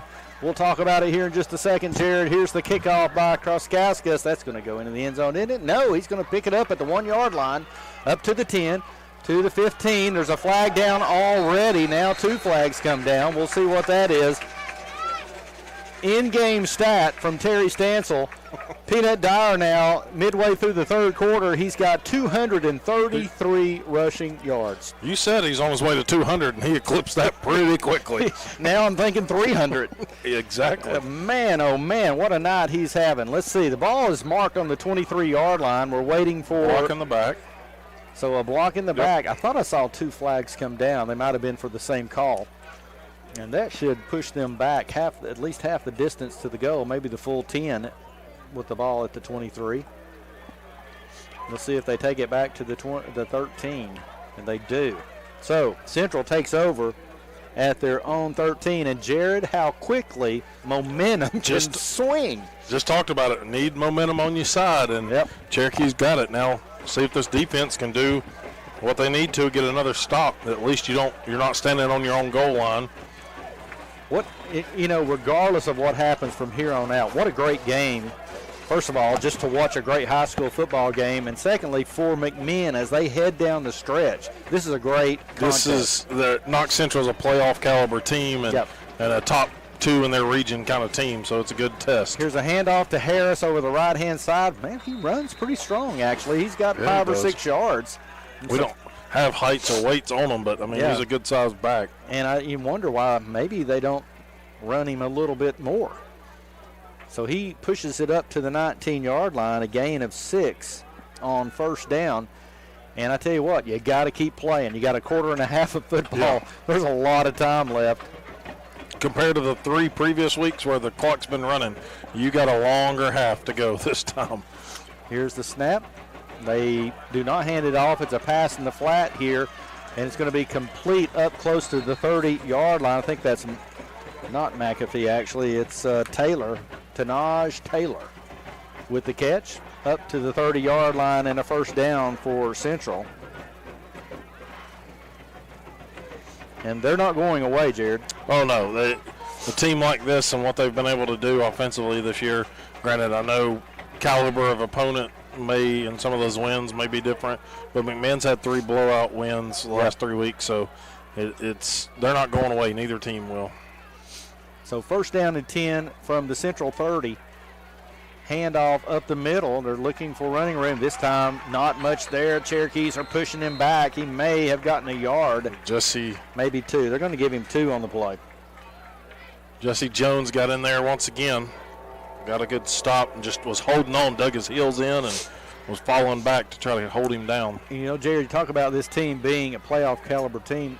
Really good chance they're going to finish second in Region 2. Region 2 5A, only with Powell going above them, and they played them down to the wire. Powell's 4-0, and they're 3-1 in region play, so you're exactly right. It's possible you could run into these guys again, by the way. Here's a pass straight over the middle, in and out of the hands of the receiver.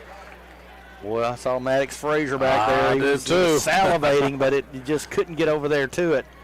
I saw it. It went up off his hands, and Maddox had come in preparing to help make that tackle. And if he, hindsight 2020, if he stays back there, he's got a pick easy and maybe some running room. Yeah. That's easy to call from the press box. Yeah, ball thrown a little high there for sure. And maybe Long's tiring a little bit. Who knows? And for the record, there is an actual train going now. And this time it's legit.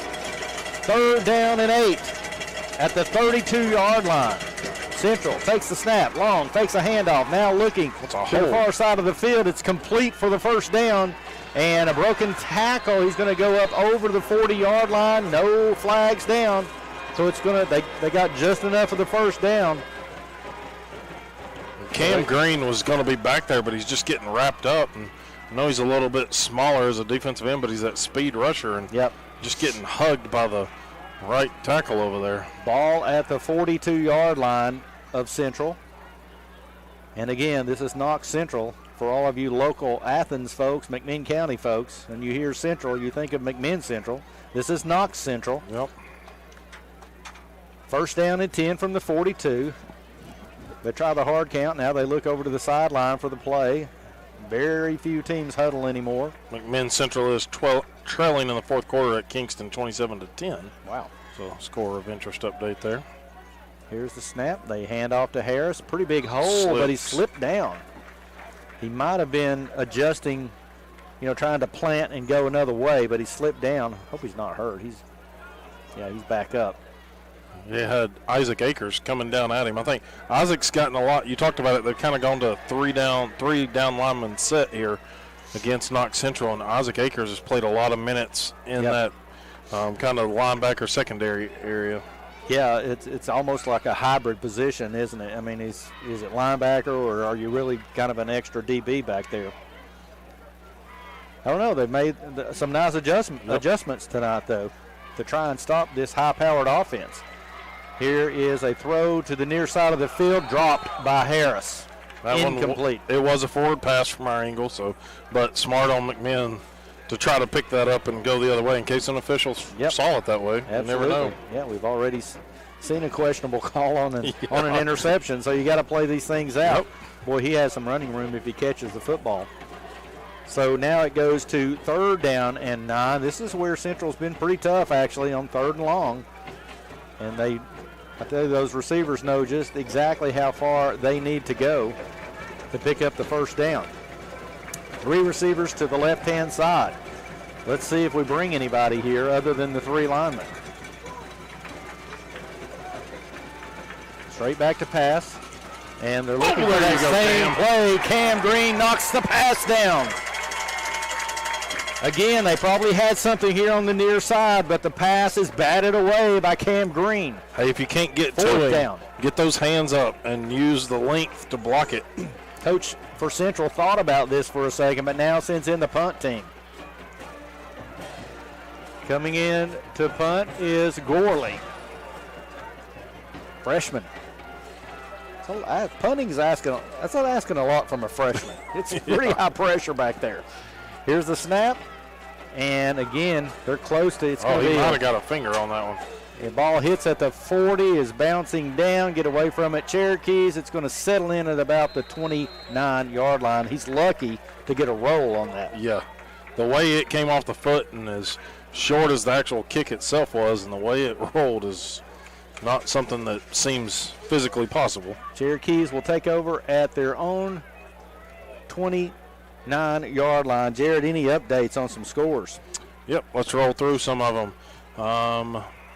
Bradley Central leads Cleveland 28-3 in the third quarter. Sweetwater up over Austin East in the third, 37-20. Region opponents, Walker Valley making a comeback. It's 27-22. East Hamilton still in front, middle of the third quarter. That's going to be a good finish there. And it is Ottawa now trailing by 5 to Saudi Daisy, 28-23. First down carry to Peanut Dyer. He's going to be pushed out of bounds after a short game, maybe up to the 33-yard line. Almost a late hit, but again, no call. They haven't called much on the sidelines. Peanut's kind of down on the sideline, that is not good if you're a McMinn County fan. Boy, you're not kidding. And they're going to stop play for an injured player, I believe, because of how close it is there. If the ball was way down the field, they'd probably play it, but because of he's a good 3-4 yards off of the sideline. However, it is, like as you say, it's right even with where the ball is at. So they're taking a look at Peanut. This is serious. Yep. And I'm not saying the injury is. I'm just saying anytime he goes down, it's a big deal. That's exactly right. They're talking to him and everything down there. The trainers are, so it's not. Yeah. It just went down awkwardly. It wasn't like a head injury or anything like that. I wouldn't imagine so. So they're still working with him. Here he's standing up. That's a great sign. Woo! Yep. Get him upright. Yep. He's up, and we'll keep an eye on him. He's out of the game at the moment, but we'll see if he is going to walk around a little bit and maybe work some things out. In the meantime, Lincoln Watson, who frankly Coach Cagle said needs more playing time. It's just hard to do it. It's hard to do it with Peanut out there. But in the coach's bench, he mentioned Lincoln Watson running hard and need to try and find him some more playing time. So these are big plays, big minutes right here. Now they're going to take a timeout. Nope, the quarter. End of the quarter kind of snuck up on me there. At the end of 3 quarters, it's McMinn County 21, Knox Central 17. We'll be back in 60 seconds.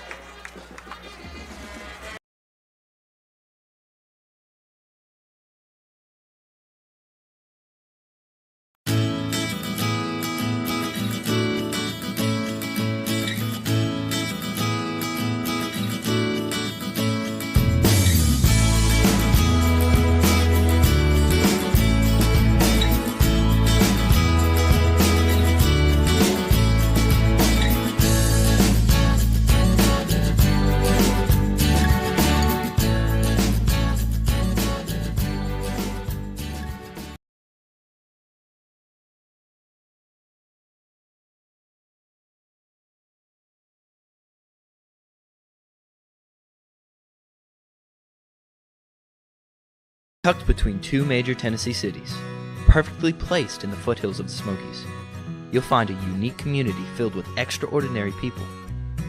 Students who are full of inquiry.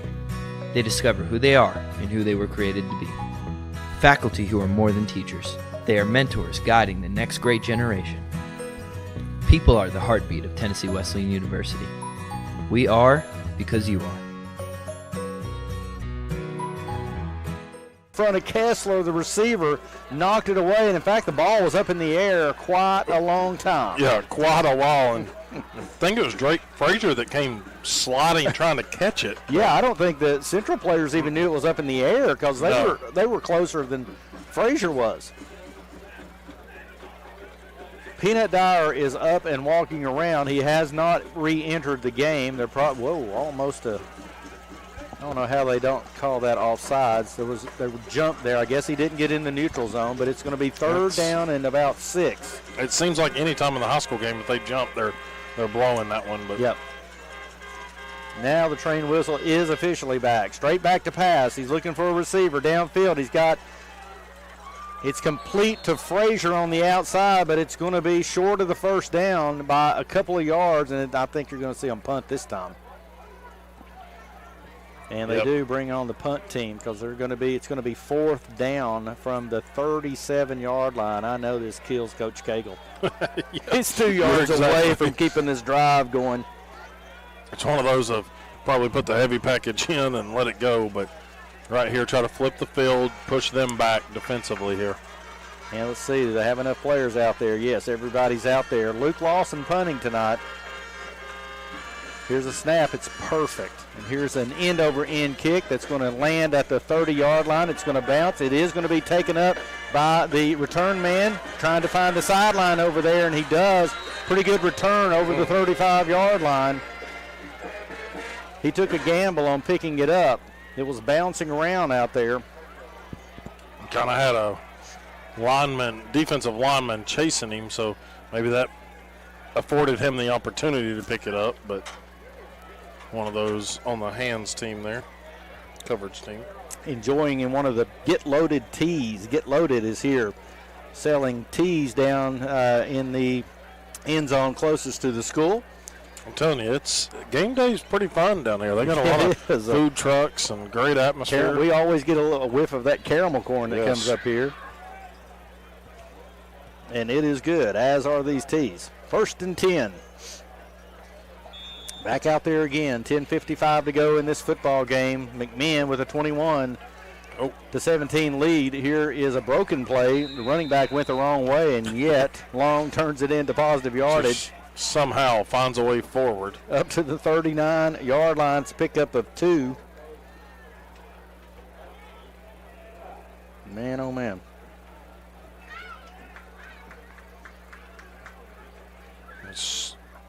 They're kind of taking their time a little bit. I don't know that they want to keep giving the ball back to McMinn County's offense after the Peanut Dyer scamper 2 series ago. It's 2nd down and 8. And they, as you said, they're really taking their time now. Got a back in the backfield. 2 receivers to each side. Long, high snap, but he pulls it down. Here's a throw out in the flat. Dangerous guy right there. He's going to be short of the first down by about a yard. Good job defensively for the Cherokees, kind of host tackling there. And the player down, that could be Christian Edwards. It is Christian Edwards. Yep, ball is sitting at the 45-yard line. It's a couple of yards short. Looks the like central 45. Maybe stinger or something, that arm hurting. So yeah, you're right. Well, I tell you, I don't like to see any injuries, but all right, I hate to see those knees and legs. Crystal, she's down there checking on her baby. She got down there in a hurry, didn't she? Oh yeah, she did. She on the fence line talking to him. Big 3rd down, 3rd and 1, really. Well, officially 3rd and 2, but it's closer to 1. Ball sitting right. Ball's down. Fumbled in the backfield and taken down in the backfield. Nice job. Makai McDermott sneaks back there. It was a bad snap that kind of rolled back to the quarterback. I think they're going to go for it either way, but they were sitting at about the 45. It's going to be taken back to the 43-yard line of Central, but it brings up 4th down, and it's 4th and a long 3. Well, this is a big play. Kind of rolling the dice just like McMinn did earlier in the football game. And boy, do we need a big play here. High snap, he pulls it down, rolling to his right, looking for a receiver. He's under pressure. He's going to roll back the other way, and he breaks the tackle. He's going to have the first down the sideline. And he's going to be pushed out of bounds inside the McMinn 40-yard line. Again, Jared, missed tackle there. We had him hemmed in. Had him on this side, flushed him back to the other side, and just nothing there, kind of one-on-one. And went for the juke and missed him completely, not even getting a hand on him. Difficult to make that tackle in open field. Oh, yeah. Open on field Caden tackles Long. are hard. So he takes it down to the McMinn 39-yard line and a first down for Central. Man, oh man. We needed that tackle. Time for an interception. Yeah, here we go. Empty backfield, 3 receivers to the right, 2 to the left. Now a man comes in motion. It's a fake jet sweep. Quarterback's going to keep it. You can see who they put the ball in his hands when it gets down to it. Yep, and he runs over his own offensive lineman there to keep it going. Ball at the 33-yard line. So it's a pickup of 6 on the play. Man, oh man. Caden Long, quarterback. He's a good ball player. Just a junior. We're going to see him again next year in Fountain City when we make the trip up there.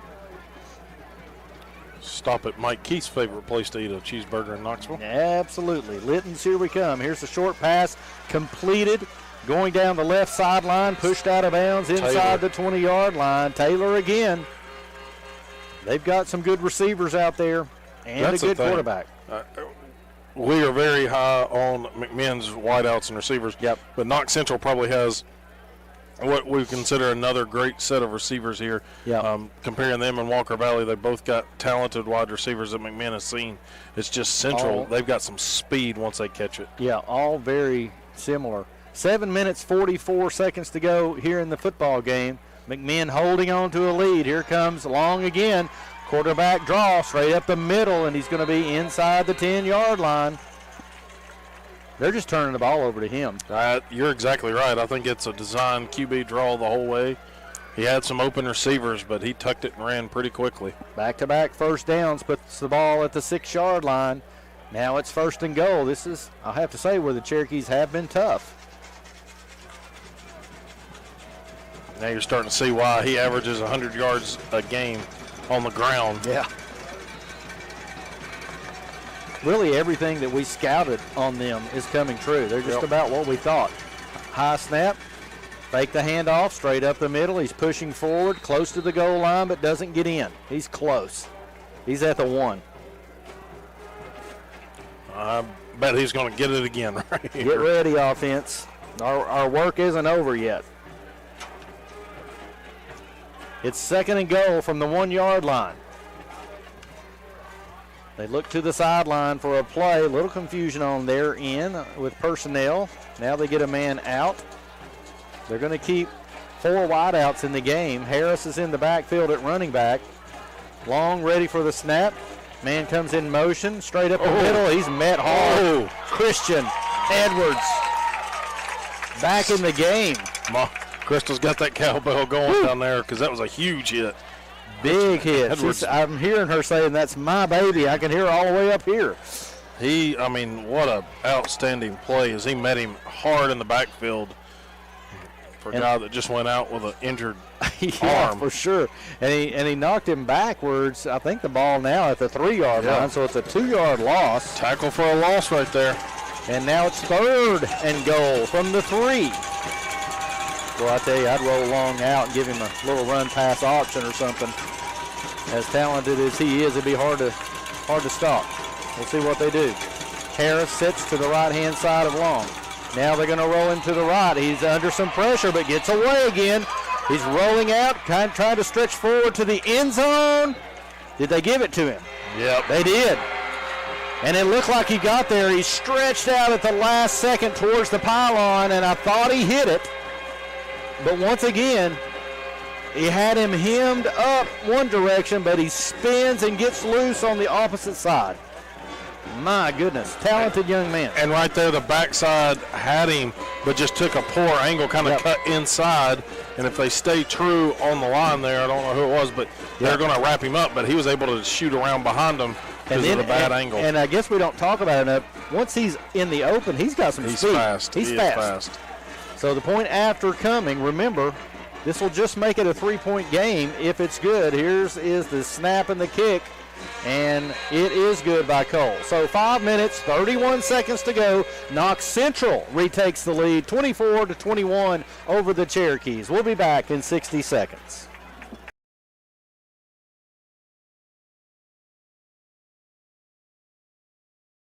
you're going to do for college yet? No, I don't think so. I'd like to go to Wesleyan like you, but I don't think my parents can afford it.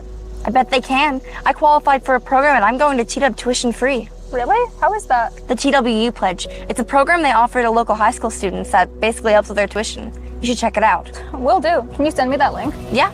Don't let anything stand in the way when excellence is within reach. Tennessee Wesleyan University is the best value in higher education for East Tennesseans. Tennessee Wesleyan, where dreams meet affordability.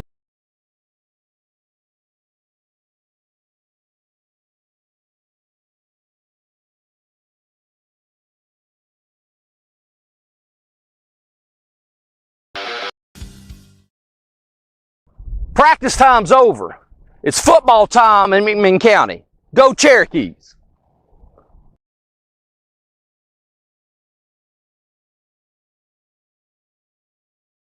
Here's the kickoff by Cole, and it's going to be taken by Peanut Dyer to 1 yard line, to the 5, to the 10. He's looking for running room. He's hard to bring down in open field. He's up over the 25, close to the 30, and still spinning. There's a couple of holes there. I thought we were going to open up for him, but yeah, he's still great return there for him. Yeah, all the way from the 1 up to the 30, really in traffic the whole way. So that's where McMinn County takes over at their own 30-yard line. Not bad field position. And more than anything, nice to see Peanut Dyer back in there. Yeah, exactly, especially on the kickoff return. Yeah. I mean, that's a thing. Like you come out because of injury on a running play and didn't go really back in, and then see you take a big return right there. So first down and 10. Luke Lawson brings his team out. Peanut Dyer is in there. He gets the carry. He's got some open space. He's going to bounce around. He's up over the 35-yard line to the 37-yard line. And just like that, picks up 7 yards. It may be a heavy dose of Peanut Dyer here with 5 minutes to go. So the situation for the Cherokees, we're at 5 minutes and 9 seconds to go. They want to run some clock here. They have the advantage in that a field goal will tie this football game up. But, of course, they'd like to put a touchdown over, and they'd like to use as much clock as they can. Second down, really 2nd and 2. They had originally marked that ball, I guess, at the 29-yard line instead of the 30. So 2nd down and 2.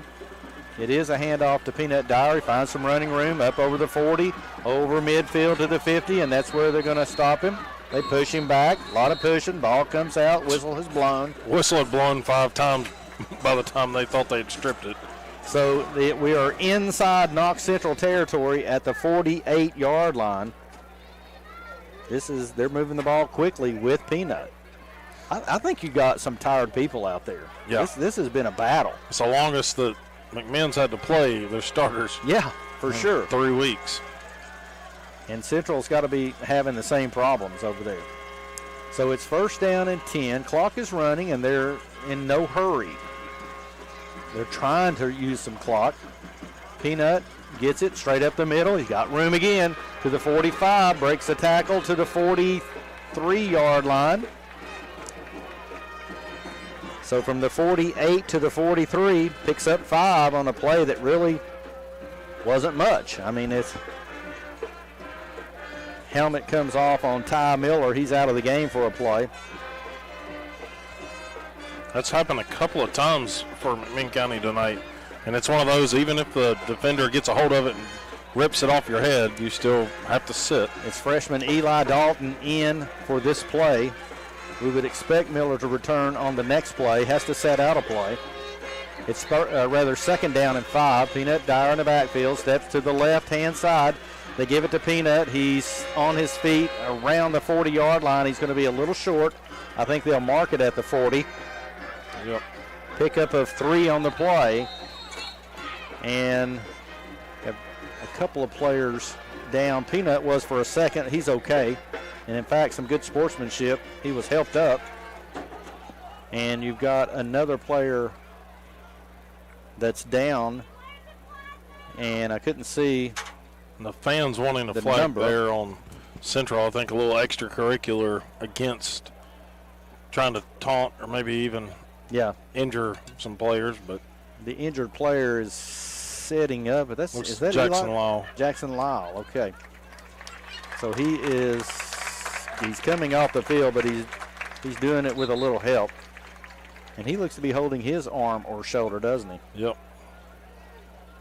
Well, I'll tell you, it's a physical game in general, but tonight has especially been that way. It's two very likely playoff run teams right here and battling it out. It's third down and a long one, and you expect Peanut Dyer to get the football here, but so does Central. What a time it could be for Luke Lawson to pull it back. But also, you could run behind Cam Goforth and pick it up. Here is, it does go to Peanut Dyer straight up the middle, and I think he's close enough to have the, Central saying they have the football, but I don't think they do. I don't see any official indicating that at all. And he's going to have enough for the first down. Yeah, he's past it. Yeah, he's up. He's at the 38-yard line. That's going to move the sticks, and it does. Just enough, but we'll take it.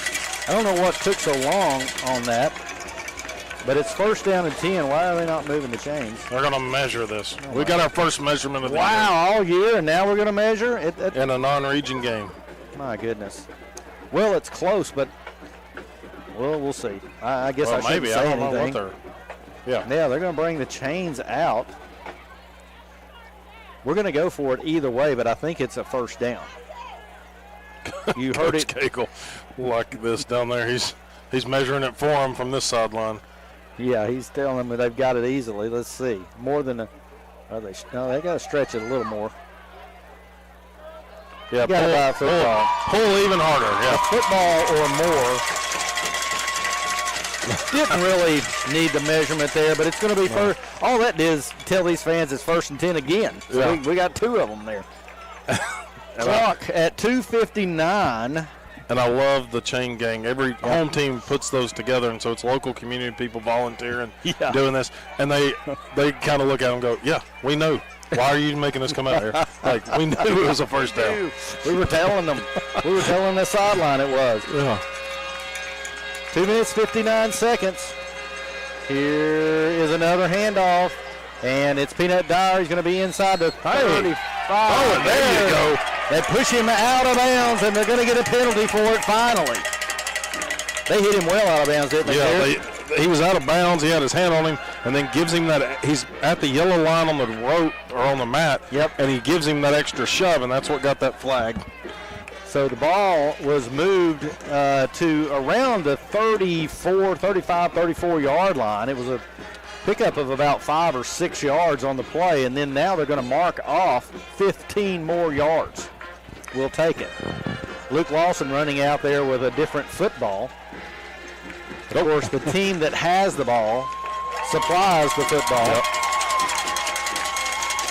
So they're stepping this off. It's going to be inside the 25-yard line, inside the 20-yard line to the 19. He could have kept going. We weren't going to stop him. I mean, they've marked off 30 for them. So ball marked at the Central 19-yard line with the penalty. That was big. Dyer's just think you're going to get a heavy dose still. I think so. We're watching the clock. 2 minutes, 53 seconds to go. The Cherokees trail by 3. Knox Central 24, McMinn County 21.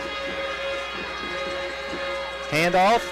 Peanut Dyer straight up the middle. The ends crash down on him, but he's still going to pick up 2 or 3 yards. Well, I'm going to say it again. Luke Lawson could pull it back and maybe have some room to run. I think you're going to see that pretty soon just to give Peanut maybe a breather from having to run, but Peanut playing hard. I mean, that's the kid he is. He's over 250 now for sure. Yeah. And maybe well over 250. What a game. Steps to the right-hand side. They fake the handoff to him. Now they throw it out to Frazier in the flat. He breaks some tackles. He's inside the 10-yard line. Pushes forward, close to another first down. I like that right there. A little play action, throw it out in the flats, and get them guessing something else for a minute maybe. He was wide open. I guess they're going to mark this. Just short. Yeah, just short, maybe at the, let's call it the 11, I guess. Well, yeah, we'll call it the 10. the Central 10, but he's still a yard short. 3rd down and 1. Peanut's getting this one, I believe. Well, you just can't have a tackle for loss here. Got to keep it moving forward. Low snap. They hand it off to Peanut. He pushes forward. He's going to have the 1st down. Yep. Let's credit Luke Lawson right there. That snap came back near his ankles. He picks it up and still able to make a nice handoff. Gets the handoff in time before their defensive tackles can get through. Yeah. And Peanut makes the play to push through and get it. So they're marking it at the 7-yard line, so it's going to be 1st down and goal. By the way, clock now at 1 minute and 23 seconds to go. He got a lot further than I thought he did. Yeah, me too. Here's a handoff to Peanut Dyer. There's a flag down. He's going to go into the end zone. However, there's a flag down in the backfield. And there's one in the end zone. All right. What in the world? I suppose this. The holding call, that's just. I mean, they need to talk about the one in the end zone too, maybe. I think the head official was getting ready to make a call and then got word of the other flag. So let's see. Now he's talking to a different. Yep, they're going to march it back. Holding on the Cherokees, and that is it. So they'll mark that back 10 yards to the 17, which is not good, Jared, but nope. It keeps the clock running down. Both teams showing that they have 3 timeouts left. The problem Cherokees, is it's 1st and goal from the 17. Exactly. Well, you got to figure you're in the field goal range at this point. You don't want to go backwards anymore. Here's a handoff to Peanut coming around the left end. He fumbles it and falls on the football. Probably had time to pick it up, but you're kind of taught. Yeah. Just fall on it, you know. And that's why I think instincts took over a little right there. It's going to be a loss back to the 22-yard line. Clock now at 53 seconds, and I think they've called timeout. And they do. It is a timeout. We're going to keep it right here with 52 seconds to go. So McMinn uses their first timeout of the half. 52 seconds. It's not the end of the world here for the Cherokees with 52. No. I mean, they don't want to leave any time for long. That's exactly right. You're trying to win or tie this game with no time on the clock left. Yep. And kudos to this team right here. Peanut's hard on himself right there. He's still upset on that. You're exactly right. He did what he had to, fall on it so that nothing gets messed up here, and you still got the ball. And his teammates coming out kind of telling him, hey, you still got this. We got to clear it right now. And just kind of like the golf shots we were talking to Zoe and Molly about at halftime. You got to put it in the past and go forward here with it. We need Kraskauskas kicking. We need him warming up over here, warm that leg up, because we might very well have to call on him. Now you might see the Cherokees put it up in the air. It's 2nd and goal from the 22-yard line. Well, I'd sure like to get it into some open field for Peanut, though. And they hand it off to Peanut Dyer, but he's going to be taken. It's picked off. Again, it's taken away by here's Luke Lawson trying to get down and make the tackle, but the player for Central is running it back. Here's a tackle by Luke Lawson inside the 10-yard line. Central comes up with the big play. And the ball. Again, just stripped it again. Yep. Just stripped it away from Dyer. It was picked up. I think that was 23 who had picked it up.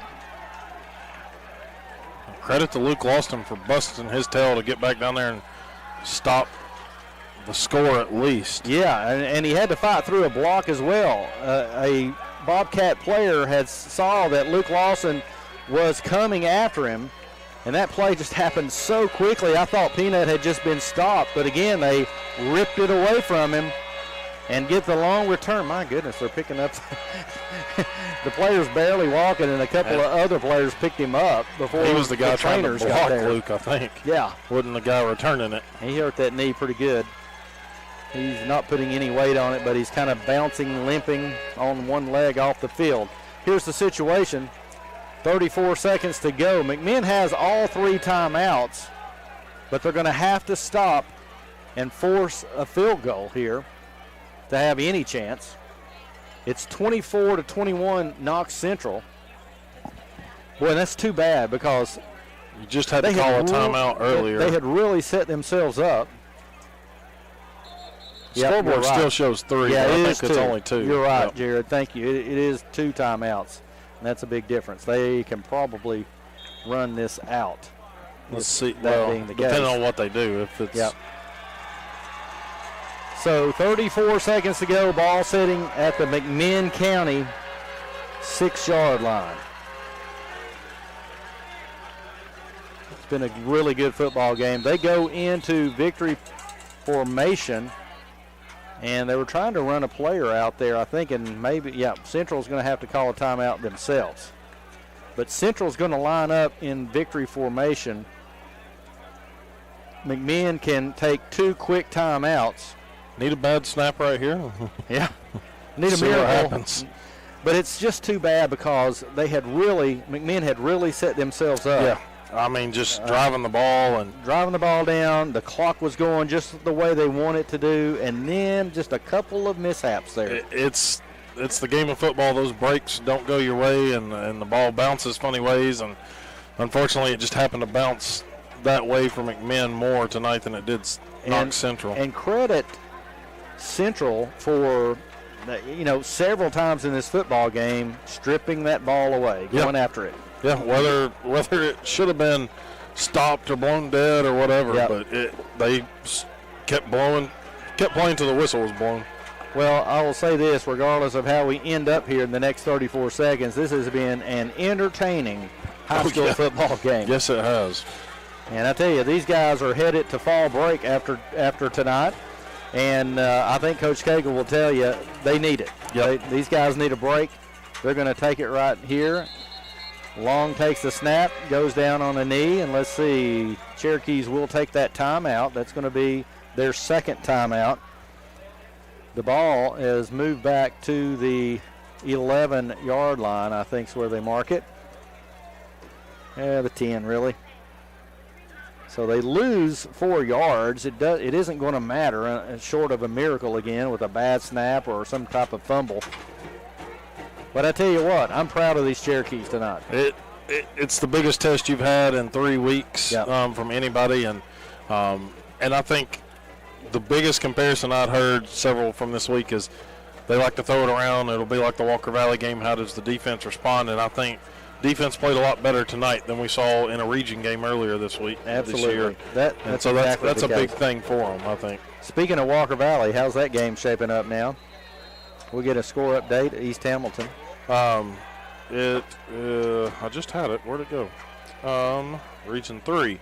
East Hamilton 37, Walker Valley 29. It says start of the fourth quarter, but that may be old. Lenore City loses 46-0 at Ray County, and then Ooltewah doesn't make the comeback complete. Saudi Daisy wins 35-23 at home. Victory formation. They give it to Long again. He gets down on one knee, and a timeout has been taken by McMinn County. The scoreboard is marking those down, but they're saying that they have one more left. Well, if they do, let's go with that. Let's go. We think they do not, but that's okay. We'll take it. Ball back now to the 14-yard line. 29 seconds to go. Again, Knox Central 24, McMinn 21. Knox Central has it on the McMinn 14-yard line with 29 seconds to go in this football game. They may or may not. We don't show them with the timeout. Scoreboard shows that McMinn has one more, which means I want to go with the stop scoreboard. It means they could stop it one more time and force some type of fourth down play. Right. And if it's a field goal, you've still got a miracle shot at this thing. So we'll see. We're going to find out here in just a second. Knox Central brings their team back onto the field, and they are in victory formation again, and we'll know pretty quickly. Either the clock will stop again or it's just going to keep running to the end. Long has it, now goes down, and it's going to keep running. Yep. So that's it. That's going to be the football game. Knox Central is going to squeak out a victory here at McMinn County, I think McMinn County got everything they wanted out of this football game, and that is to get ready for those final 2 region games, Week 9 and Week 10. But that'll do it here for this football game. Knox Central 24, McMinn County 21. We're going to take a 2-minute break, and we got the Southland Finance Locker Room Show coming up.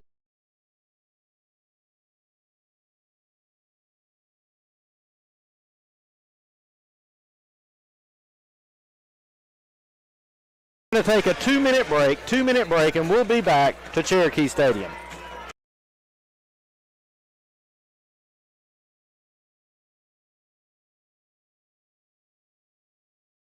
No parent wants to think about their children growing up without them. Although we realize we can't control their future, we do have the ability to secure it through careful planning. So isn't it time to begin preparing for their future and your dreams for them? When you begin to game plan with life insurance, you're able to focus on what matters most today. Because life isn't about worrying when the storms of life will come. It's about planning on how to dance in the rain. Game plan today. Game plan for life. Contact us today to get started.